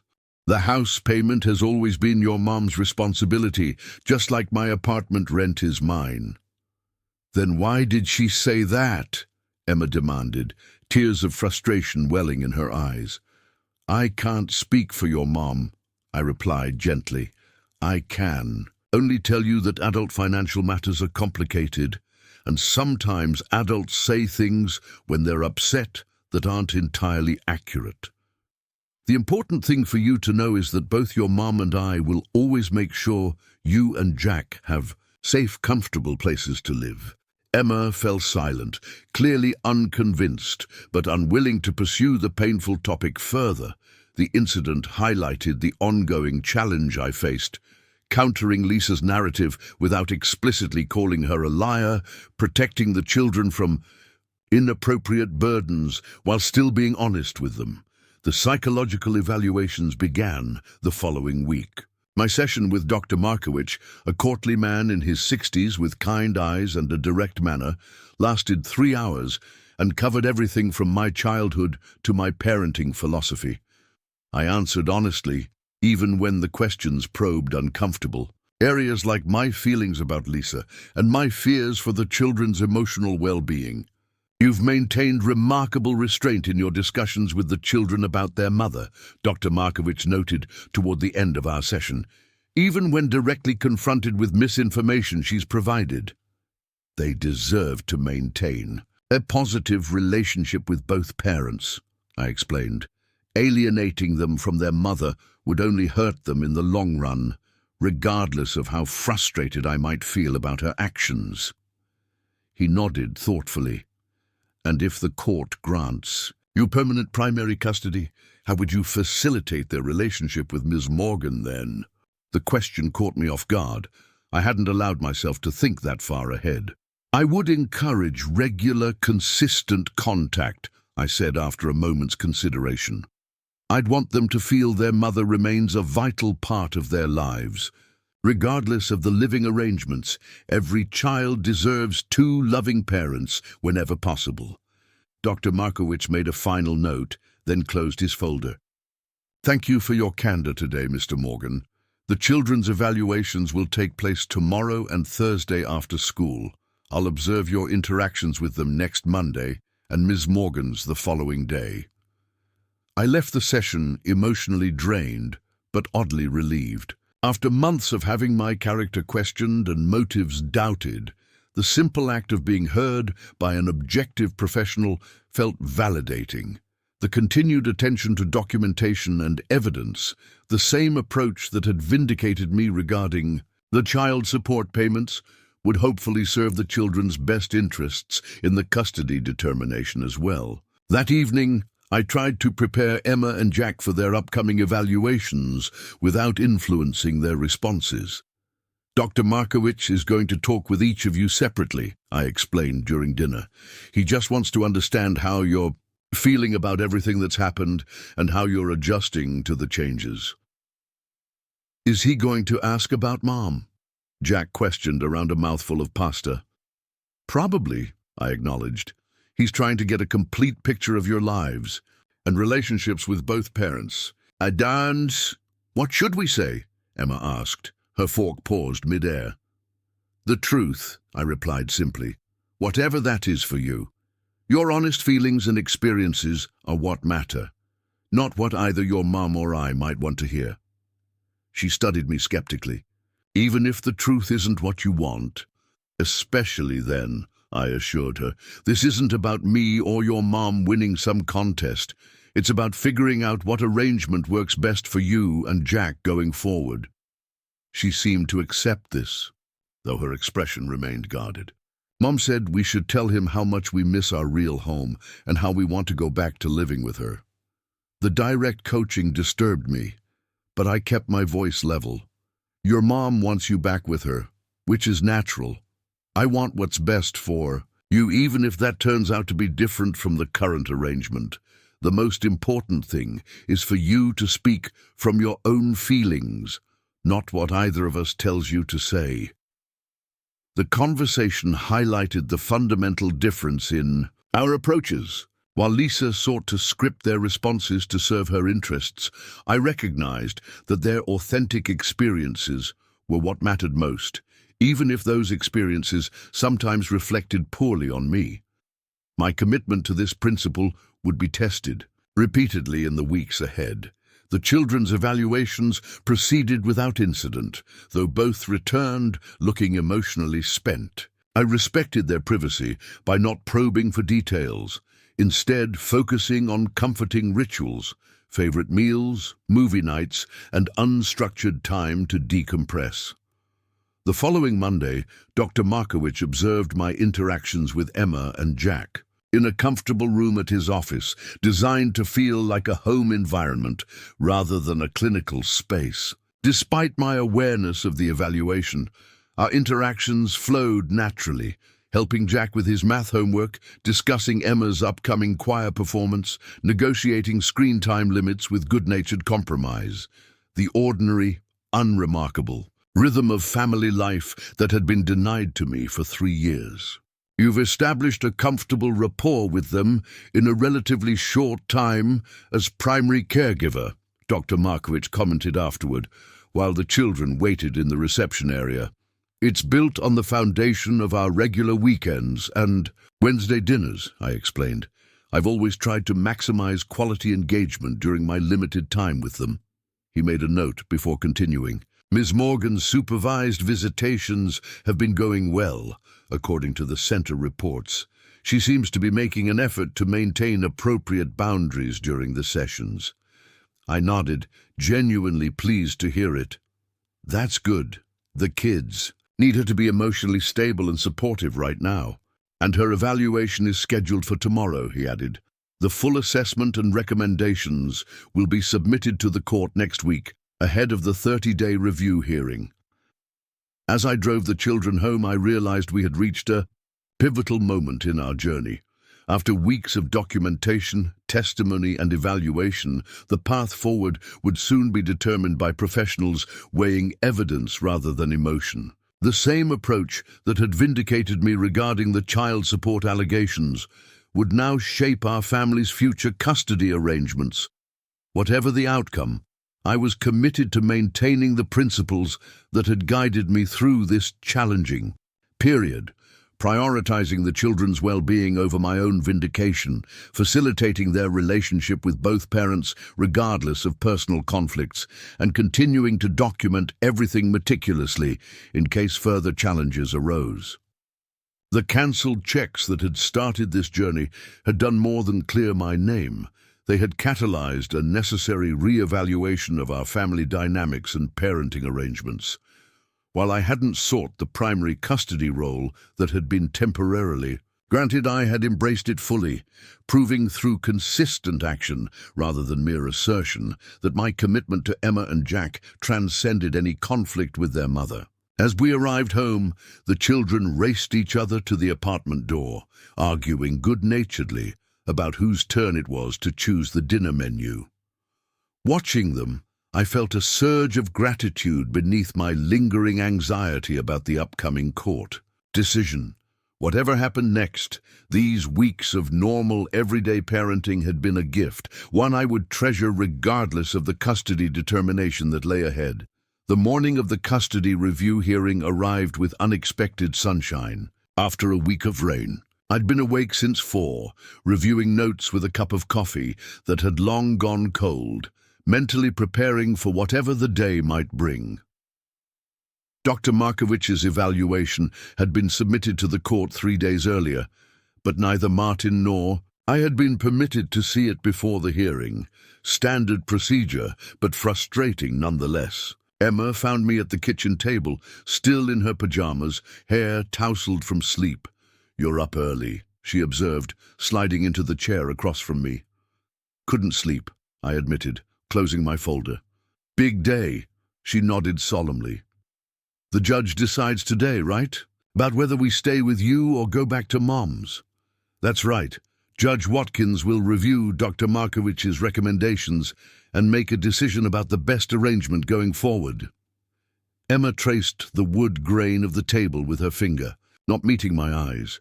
"Mum texted me last night, said she's sure we'll be coming home today." I suppressed a flash of irritation at Lisa's inappropriate communication. The supervised visitation rules clearly prohibited direct contact with the children outside of scheduled visits, precisely to avoid this kind of pressure. "Your mom is hopeful about the outcome," I said diplomatically. "But whatever Judge Watkins decides, remember that both your mom and I will still be very much part of your lives." "What if?" She hesitated, then looked up with vulnerable eyes that made her seem younger than her 11 years.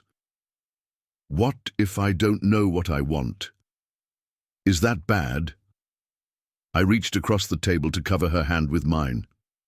"That's completely normal, sweetheart. This is a complicated situation with no perfect answers. You don't have to know what you want or pick sides. That's why the judge and Dr. Markowitz are involved, to help make these difficult decisions based on what seems best for you and Jack." She seemed to accept this, though uncertainty lingered in her expression. "What time will we know?"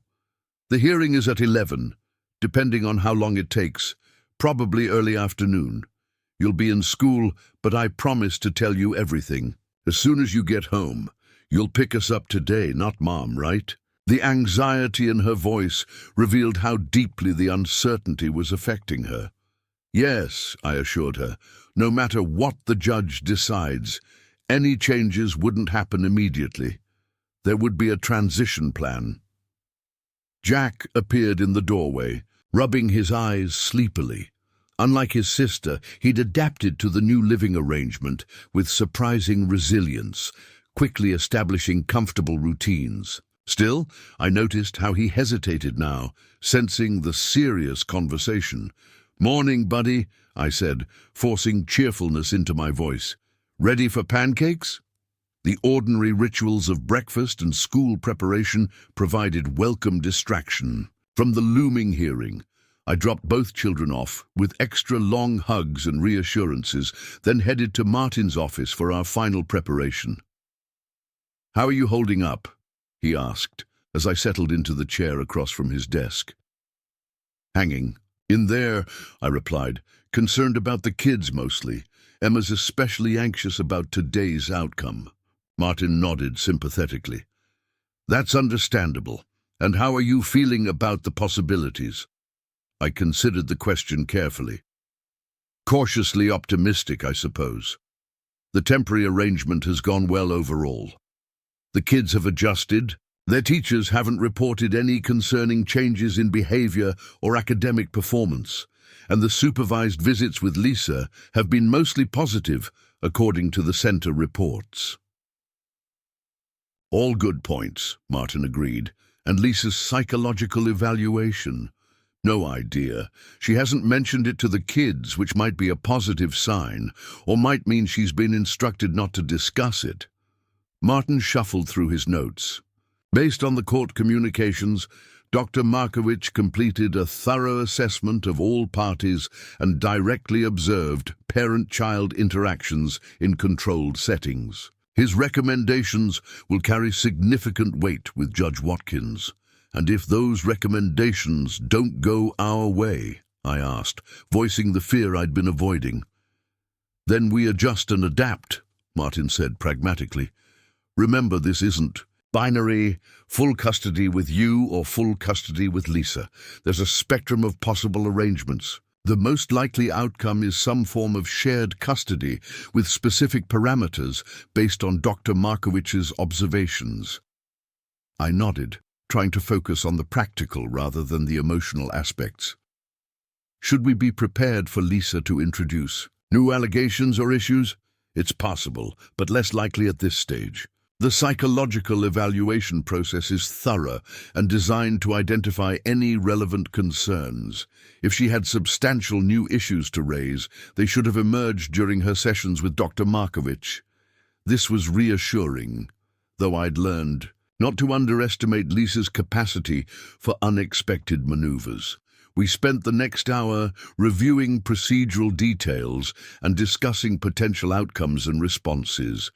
By the time we arrived at the courthouse, my anxiety had solidified into a focused determination. Whatever happened, I would continue putting Emma and Jack's well-being first, even if that meant accepting an arrangement different from what I hoped for. The courtroom was less crowded than during our previous appearance, though I noticed Rachel, sitting quietly in the back row. Lisa and Gregory Pearson were already at their table, Lisa immaculately dressed in a conservative navy suit, her expression composed. She didn't acknowledge my entrance, keeping her gaze fixed on the papers before her. Judge Watkins entered promptly at 11, and the clerk called our case. I noticed Dr. Markowitz seated in the witness area, his evaluation report in a sealed envelope on the judge's bench. "Good morning," Judge Watkins began. "We are here for the 30-day review in the Morgan custody matter. I've reviewed Dr. Markowitz's comprehensive evaluation, which I found extremely thorough and insightful. Dr. Markowitz, thank you for your detailed work on this case." The psychologist nodded his acknowledgement as Judge Watkins continued. "Before I discuss my findings and decision, I want to address a matter that has come to the court's attention, Miss Morgan. It appears you have violated the supervised visitation order by contacting the children directly outside of scheduled visits. Is that correct?" Lisa tensed visibly, while Pearson leaned over to whisper urgently in her ear. After a moment, she responded, "Your Honor, I did text my daughter briefly last night. I wasn't aware that was prohibited." Judge Watkins' expression hardened slightly. The temporary custody order was quite explicit about all contact occurring through supervised channels until this review. This concerns me, Ms. Morgan, as it suggests either a failure to understand the court's instructions or a deliberate choice to disregard them. Lisa's cheeks flushed, but she remained silent as her attorney spoke. "Your Honor, my client apologizes for any misunderstanding. There was no intention to violate court orders, merely a mother's natural desire to communicate with her child during a stressful time." The judge studied them thoughtfully before turning to Dr. Markowitz. "Doctor, I'd like to ask you to summarize your findings and recommendations for the court." Dr. Markowitz stepped forward, his manner calm and authoritative. "Thank you, Your Honor. Over the past 3 weeks, I've conducted extensive evaluations of both parents and children, including individual sessions, observational interactions, collateral interviews with teachers and family members, and review of relevant documentation." He glanced down at his notes before continuing. "My primary findings are as follows. First, both Emma and Jack Morgan are fundamentally well-adjusted children who have demonstrated remarkable resilience during this challenging period. Both express love for both parents and desire ongoing relationships with each." I felt a small measure of relief at this assessment, which matched my own observations. Second, Dr. Markowitz continued, "Mr. Morgan has demonstrated consistent, age-appropriate parenting skills during the temporary custody period. The children have adapted well to his household routines, and he has maintained appropriate boundaries regarding discussions about their mother and the legal proceedings." Lisa shifted uncomfortably in her seat as Dr. Markowitz turned to his assessment of her. "Regarding Ms. Morgan, my evaluation revealed concerning patterns that warrant ongoing attention. While she clearly loves her children deeply, psychological testing indicates significant traits consistent with narcissistic personality features and emotional dysregulation when faced with perceived loss of control." A small gasp escaped Lisa at this clinical assessment. Pearson placed a restraining hand on her arm as Dr. Markowitz continued. "Ms. Morgan's supervised visitations have been generally appropriate, though staff have documented instances of subtle boundary violations, including implied promises about returning home and inappropriate discussions of legal matters with the children. Additionally, she has demonstrated difficulty distinguishing between her own emotional needs and the children's best interests in several key instances." Judge Watkins nodded thoughtfully. "And your recommendations regarding custody arrangements going forward?" "Based on my comprehensive evaluation," Dr. Markowitz replied, I recommend that primary physical custody remain with Mr. Morgan at this time, with structured visitation for Ms. Morgan transitioning from supervised to unsupervised over a 3-month period, contingent upon her participation in individual therapy focused on boundary setting and co-parenting skills. Lisa made a sound of protest, but quickly stifled it at her attorney's warning look. I further recommend, Dr. Markowitz continued, joint legal custody with a neutral third-party mediator for major decisions where the parents cannot reach agreement. This structure provides stability for the children while allowing Ms. Morgan to work toward a healthier co-parenting relationship. After Dr. Markowitz answered several clarifying questions from the judge, both attorneys were permitted brief statements. Martin emphasized my commitment to facilitating the children's relationship with their mother despite past difficulties, while Pearson argued that Lisa's parenting abilities were being unfairly judged based on behavior during an extremely stressful period. Finally, Judge Watkins announced her decision. Having carefully considered Dr. Markowitz's expert evaluation and all evidence presented, I find his recommendations well-founded and in the children's best interests.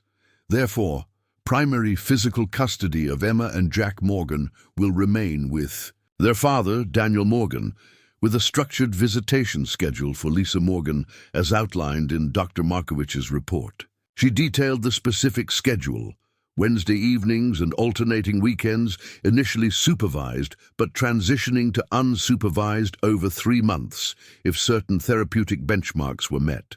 Legal custody would be joint, but with a court-appointed parenting coordinator to resolve disputes. Ms. Morgan, Judge Watkins continued, her tone softening slightly, I want to emphasize that this arrangement is not punitive, but rather designed to provide stability for your children while you address the issues identified in the psychological evaluation. Your full participation in the recommended therapy program may lead to expanded parenting time in the future. Lisa sat rigidly, her expression frozen as the judge concluded the hearing with procedural details. When court was adjourned, she rose mechanically and left without looking at me, Pearson following close behind. Rachel approached cautiously as Martin and I gathered our materials. "How did it go?" she asked, having arrived too late to hear. "The full proceedings.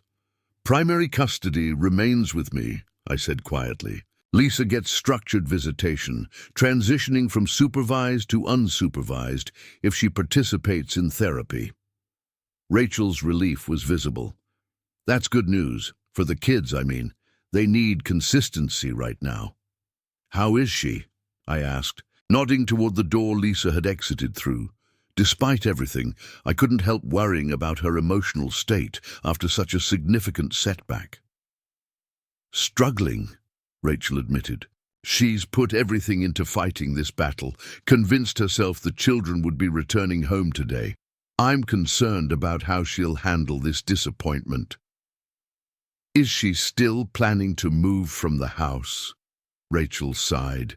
"She's looking at apartments, but dragging her feet on making actual arrangements. I think she was waiting for today's decision, hoping it would be different." I hesitated, then made an impulsive decision. "Tell her I'm willing to discuss the house situation. There might be options we haven't considered." Rachel looked surprised. "That's unexpectedly generous, considering everything." "It's not about Lisa or me," I clarified. "It's about minimizing further disruption for the kids. They've been through enough transitions lately." After Rachel left, Martin gave me a questioning, "Look, what are you thinking regarding the house?" "I'm not sure yet," I admitted. "But forcing Lisa into an apartment she can't afford, while the family home sits half empty, doesn't benefit anyone, especially the children." Martin looked skeptical. "Just be careful not to overextend yourself financially or create new entanglements that could complicate the custody arrangement." "I'll be careful," I promised, "and I'll consult you before making any concrete proposals."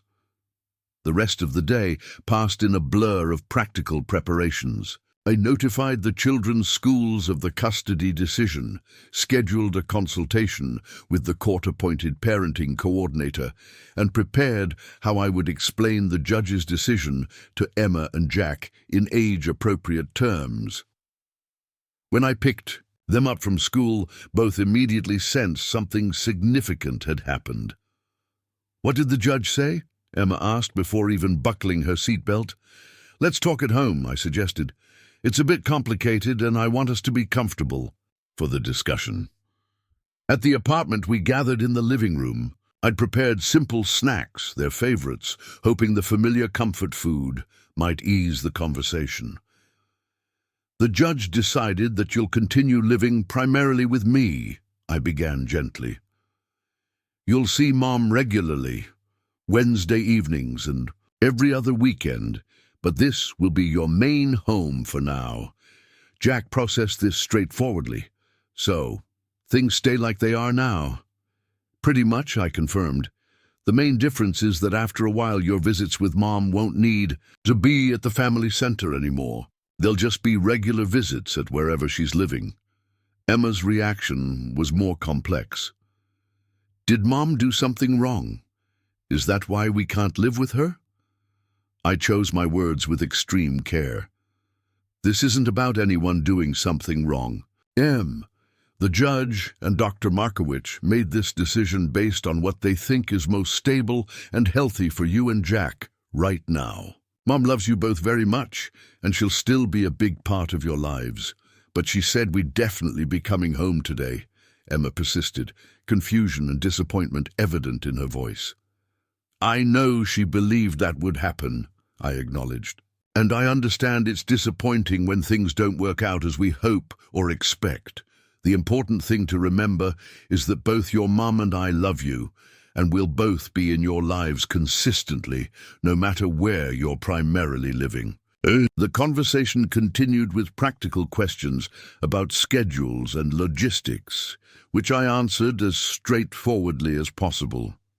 By dinner, the initial tension had eased somewhat, though Emma remained quieter than usual, processing in her introspective way. Later that evening, as I was helping Jack with his bedtime routine, my phone buzzed with a text from Lisa. "We need to talk about the house. Tomorrow, 10 a.m., coffee shop on Maple." I responded with a simple agreement, mentally preparing for what would likely be a difficult conversation. Despite the custody decision going in my favor, I had no desire to perpetuate conflict or see Lisa struggle unnecessarily. Finding a workable solution for the house situation might offer a path toward more constructive co-parenting, something that would benefit everyone, especially the children. The next morning, I arrived at the coffee shop precisely at 10, noting Lisa was already there, sitting rigidly at a corner table with an untouched cappuccino before her. She looked exhausted, the careful makeup not quite concealing the shadows under her eyes. "Thank you for coming," she said stiffly as I sat down across from her. The formality was new, a defensive shell constructed after yesterday's defeat. "Of course," I replied, keeping my tone neutral. "Rachel mentioned you were concerned about the house situation." Lisa's fingers tightened around her cup. "I can't afford to keep it on my own, not with the current mortgage. But moving would mean selling at a loss in this market, and finding an affordable 3-bedroom apartment for the children's visits seems impossible right now." I nodded, having anticipated this financial reality. "I've been thinking about possible solutions. What would you think about a refinancing arrangement? I could co-sign a refinance at a lower rate, possibly with a longer term, to reduce the monthly payments." She looked up sharply, suspicion evident. "Why would you do that? What's your angle?" "No angle," I replied honestly. "It's simply practical. The children benefit from continuity and having a familiar space when they visit you. I benefit from their emotional stability. You benefit from affordable housing that accommodates visitation. It's a situation where everyone's interests align, Lisa studied me with lingering distrust. You'd be taking on financial responsibility for a house you don't live in. With clearly defined terms and legal protections, I clarified. I'm not suggesting anything open-ended or informal. We'd need proper documentation outlining responsibilities and contingencies. Like what happens if I can't make the payments? She asked bluntly. That would be part of the agreement. Perhaps a provision that gives me the option to assume full ownership if that occurs, with appropriate equity considerations.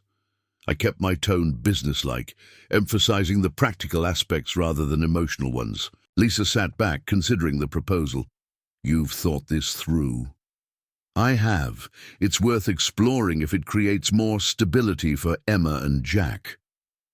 A flicker of something, perhaps respect, perhaps simply resignation, crossed her face. I'll need to discuss it with my financial advisor, and Pearson would need to review any agreement. Of course, Martin would do the same on my end. We spent the next 30 minutes discussing broad parameters of a potential arrangement. The conversation remained focused on practical matters, with none of the emotional manipulation that had characterized our interactions for the past 3 years. It was, perhaps, the most productive exchange we'd had since before our divorce. As we prepared to leave, Lisa paused. The judge ordered therapy as part of the visitation progression. Yes, I acknowledged, unsure where she was going with this statement. I've scheduled my first appointment, she said, a hint of defiance in her tone, as though expecting me to doubt her, for next Tuesday. That's good, I said simply, genuinely pleased she was taking that step. I hope it helps. She studied me for a moment, perhaps looking for condescension or triumph in my expression. Finding neither, she nodded once and left without further comment.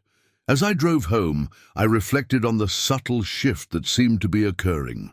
The custody decision, while difficult for Lisa, had established clear boundaries and expectations, removing the incentive for manipulation and false narratives. The financial arrangement we were exploring represented a new approach based on practical problem-solving rather than emotional conflict. It was too soon to call it a true co-parenting relationship, but perhaps it was the beginning of something workable, a foundation we could build upon for the children's benefit. The cancelled checks that had sparked this entire journey had done more than clear my name. They had catalyzed a necessary restructuring of our family dynamic, forcing honesty and accountability where deception had previously flourished. Over the next several weeks, a new rhythm established itself. The children settled more deeply into life at my apartment, gradually bringing more of their belongings from Lisa's house. The supervised visits transitioned to Lisa's newly refinanced home, as she consistently attended therapy and adhered to the visitation guidelines. The parenting coordinator, a no-nonsense former family court attorney named Brenda, proved invaluable in navigating the practical complexities of our arrangement. She facilitated clear communication about schedules, school events, and medical decisions, stepping in firmly when old patterns of conflict threatened to re-emerge. The key to successful co-parenting after high-conflict divorce, Brenda explained, during one of our joint sessions, is depersonalizing communication. Focus on facts, logistics, and the children's needs, not on emotions or past grievances. This framework provided much-needed structure for our interactions. Gradually, the raw emotions of the custody battle gave way to a more business-like approach. We weren't friends, likely never would be, but we were finding a way to be effective. Co-parents. Emma and Jack, sensing the reduced tension, began to thrive. Jack's teacher reported improved concentration and participation in class, while Emma reconnected with friends whose parents had previously been influenced by Lisa's narrative about me. The natural resilience of childhood reasserted itself as the adult conflict that had surrounded them diminished. One evening, as I helped Emma with a science project, she looked up from her work with an expression of thoughtful assessment. Things are better now, aren't they? With you and Mom? I think they're improving, I agreed carefully. We're both trying to focus on what's best for you and Jack, rather than fighting with each other. She nodded, returning to her project. Mom seems different after her therapy sessions, less dramatic about everything. She doesn't cry about court stuff anymore or say we'll be coming back to live with her full-time soon. That's good to hear, I said, genuinely relieved that Lisa was making progress. Change is hard for everyone, but it sounds like she's adjusting to our new arrangement. She still doesn't like you much, Emma added, with the blunt honesty of pre-adolescence, but she doesn't talk about you being a liar anymore or say you manipulated the judge. I suppressed a smile at this backhanded progress report. Well, that's certainly an improvement. And how are you feeling about everything these days? Emma considered the question with her characteristic thoughtfulness. Better, I guess. It's weird having two different homes, but at least now I know what to expect. Before, everything was always changing and nobody would explain why. Her insight struck me as remarkably mature for 11. I'm sorry things were confusing for so long. Adults don't always handle difficult situations as well as we should. She shrugged with the beginning of teenage nonchalance. It's okay. Jack and I figured out most of it anyway. We knew something wasn't right with what Mom was saying about the money, because we saw you give her checks sometimes. And you always bought us stuff we needed. The simple observation from a child's perspective emphasized how transparent the truth often is, even when adults attempt to obscure it. The cancelled checks, physical evidence of fulfilled responsibility, had been just one manifestation of a consistent pattern of care that my children had recognized, despite Lisa's efforts to convince them otherwise. As our new family configuration stabilized, I reflected on the unexpected journey that had brought us here. What had begun as a defensive action against false allegations had evolved into a fundamental restructuring of our family system, one that, despite its challenges and imperfections, better served the children's needs for stability, honesty, and healthy relationships with both parents. The documentation habit that had preserved those crucial cancelled checks continued to serve me well. In our co-parenting relationship, clear records of expenses, communication logs, and visitation details provided the factual foundation that prevented new conflicts from escalating into destructive patterns. More importantly, the principle of prioritizing the children's well-being over personal vindication guided my decisions at every juncture. From the refinancing arrangement that kept Lisa in the family home to the consistent reinforcement of her importance in Emma and Jack's lives, despite our difficult history.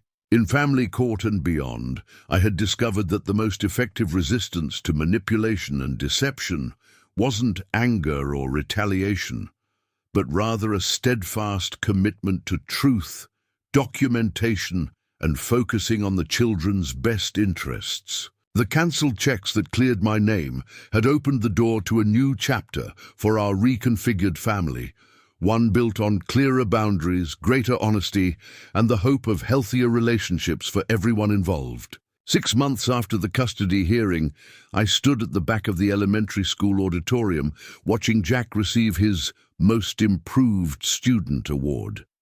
His face glowed with pride as his teacher praised his academic progress and positive attitude. In the audience, Emma clapped enthusiastically for her brother, while beside me, Lisa applauded with genuine pleasure, momentarily setting aside the tension that still occasionally surfaced between us. This moment, the three of us supporting Jack together, would have seemed impossible during the height of our conflict. Yet here we were, presenting a united front for our son's achievement, the cancelled checks and court battles receding into history as we forged a new, functional family dynamic. The court-mandated therapy had transformed Lisa in subtle but significant ways. She still struggled with boundaries at times, But the manipulative behavior had largely subsided as she developed healthier coping mechanisms. Our communication remained, primarily focused on the children, facilitated by the parenting coordinator when necessary, but the hostility had gradually given way to a business-like civility. After the ceremony, we gathered in the school hallway as Jack proudly displayed his certificate. "Did you see when Mrs. Peterson said I was the most focused student in math class?" he asked, bouncing with excitement. "We sure did, buddy," I replied, ruffling his hair. "We're so proud of you." "Both of us," Lisa added, making deliberate eye contact with me to emphasize the point. These small acknowledgements of our shared parenting role, once unthinkable, had become increasingly common. Emma, now almost 12, observed this exchange, with the perceptive awareness that had helped her navigate our family upheaval. "Can we all go for ice cream to celebrate?" she suggested, testing the boundaries of our improved relationship. Lisa and I exchanged glances, a silent negotiation, occurring in seconds. "That sounds nice," Lisa said cautiously, "if your dad is available." "I'm free," I confirmed. "Jackson's parlor on Main." The children raced ahead to the car while Lisa and I followed at a more measured pace. "Jack's teacher mentioned how much his concentration has improved," she commented. She credited the consistency between our households. "Brenda's communication templates have been helpful," I acknowledged, referring to the structured co-parenting tools our coordinator had implemented. "When we're on the same page about expectations and routines, it makes everything easier for them." Lisa nodded, a hint of the old defensiveness briefly crossing her features before she visibly set it aside. "The therapy's helping me recognize when I'm reacting rather than responding, especially around transitions." The simple admission represented enormous progress. 6 months ago, such self-awareness would have been unthinkable, lost in the fog of blame and justification that had characterized our interactions. At the ice cream parlor, we settled at an outdoor table, the children debating flavor choices with typical intensity. A passerby might have seen an ordinary family enjoying a spring afternoon, no hint of the legal battles and psychological evaluations that had preceded this moment of normalcy. "Mum, tell Dad about my science project," Emma prompted between spoonfuls of mint chocolate chip, the one about water pollution. "It's really impressive," Lisa said, making an effort to engage directly with me. "She's testing filtration methods using different materials, very hands-on research." I turned to Emma with genuine interest. "That sounds fascinating. What materials are you testing?" As Emma launched into an enthusiastic explanation, I caught Lisa watching me with an unreadable expression. When our eyes met, she didn't look away, but offered a small, almost apologetic smile before returning her attention to our daughter. Later, as we prepared to leave, Lisa pulled me aside while the children examined the parlor's vintage jukebox. "I've been offered a promotion at work," she said without preamble. "It would mean some evening hours twice a week, overlapping with my Wednesday visits." In the past, such a scheduled conflict would have triggered accusations and power struggles. Now I simply asked, "What are you thinking might work as a solution?" "Maybe we could adjust to Tuesdays and Thursdays, or I could pick them up from your place later on Wednesdays." She presented the options tentatively, prepared for negotiation rather than conflict. "Let's look at everyone's schedules and figure out what makes sense," I suggested. "Congratulations on the promotion, by the way. That's great news." A flicker of surprise crossed her face at the genuine support. "Thank you. It's a significant step up in responsibility." "You've always been good at your job," I acknowledged, remembering the capable marketing executive I'd married before personal conflicts overshadowed professional respect. This small exchange exemplified our evolving relationship. Not friendship, certainly, but a gradual recognition of each other as complex individuals rather than adversaries in a zero-sum game. The cancelled checks that had catalyzed our transformation from high-conflict exes to functional co-parents had served their purpose, clearing my name and establishing a foundation of accountability upon which we could build something workable, if not warm. 2 weeks later, I met with Martin for our final scheduled consultation. The court-mandated parenting coordination was concluding, and we needed to determine whether continued legal oversight was necessary. The progress reports from Brenda are quite positive, Martin noted, reviewing the file. Consistent adherence to the parenting plan, appropriate boundaries in communication, and no further incidents of alienating behavior. It's been relatively smooth, I agreed. We're not best friends, but we're managing to focus on the kids rather than old grievances. Martin closed the folder with a satisfied nod. That's the realistic goal in cases like yours. Perfect harmony isn't necessary. Functional cooperation is. So, what happens now, legally speaking?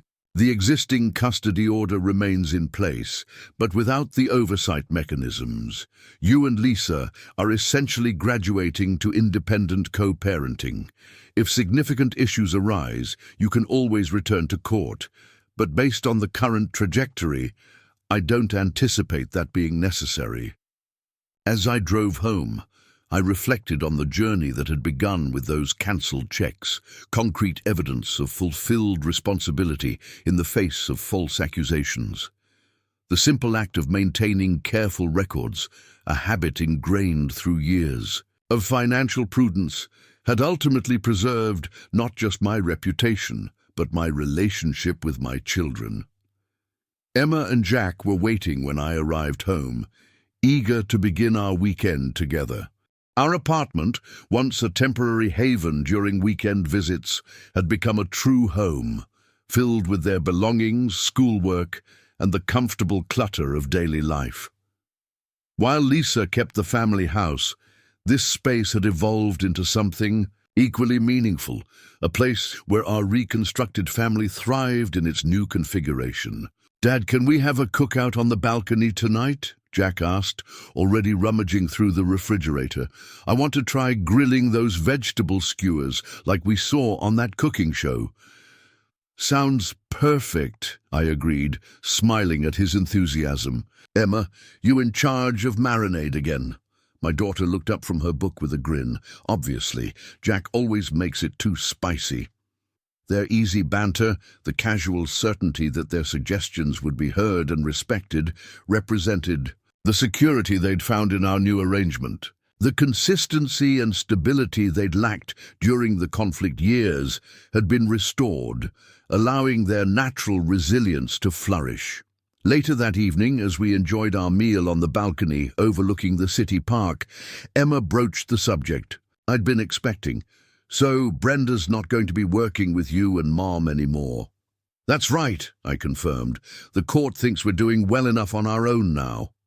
Jack looked up from his plate, a flicker of anxiety crossing his face. "But what if things get bad again, like before?" I set down my fork, giving his question the serious consideration it deserved. "Your mum and I have learned a lot about how to communicate better and focus on what matters, which is you two. We've built new habits and systems that help us work together, even when we disagree about something." "Mum says her therapy is helping her respond instead of react," Emma observed, mimicking Lisa's phrasing with remarkable accuracy. "That's a good way to put it," I acknowledged. "And I've learned a lot too, about being clear and direct, instead of just trying to avoid conflict." Jack seemed to process this, his practical nature seeking concrete reassurance. "So, we're not going back to court again?" "There are no plans for that," I assured him. "The current arrangement is working well for everyone." Emma, ever the more analytical sibling, pressed further.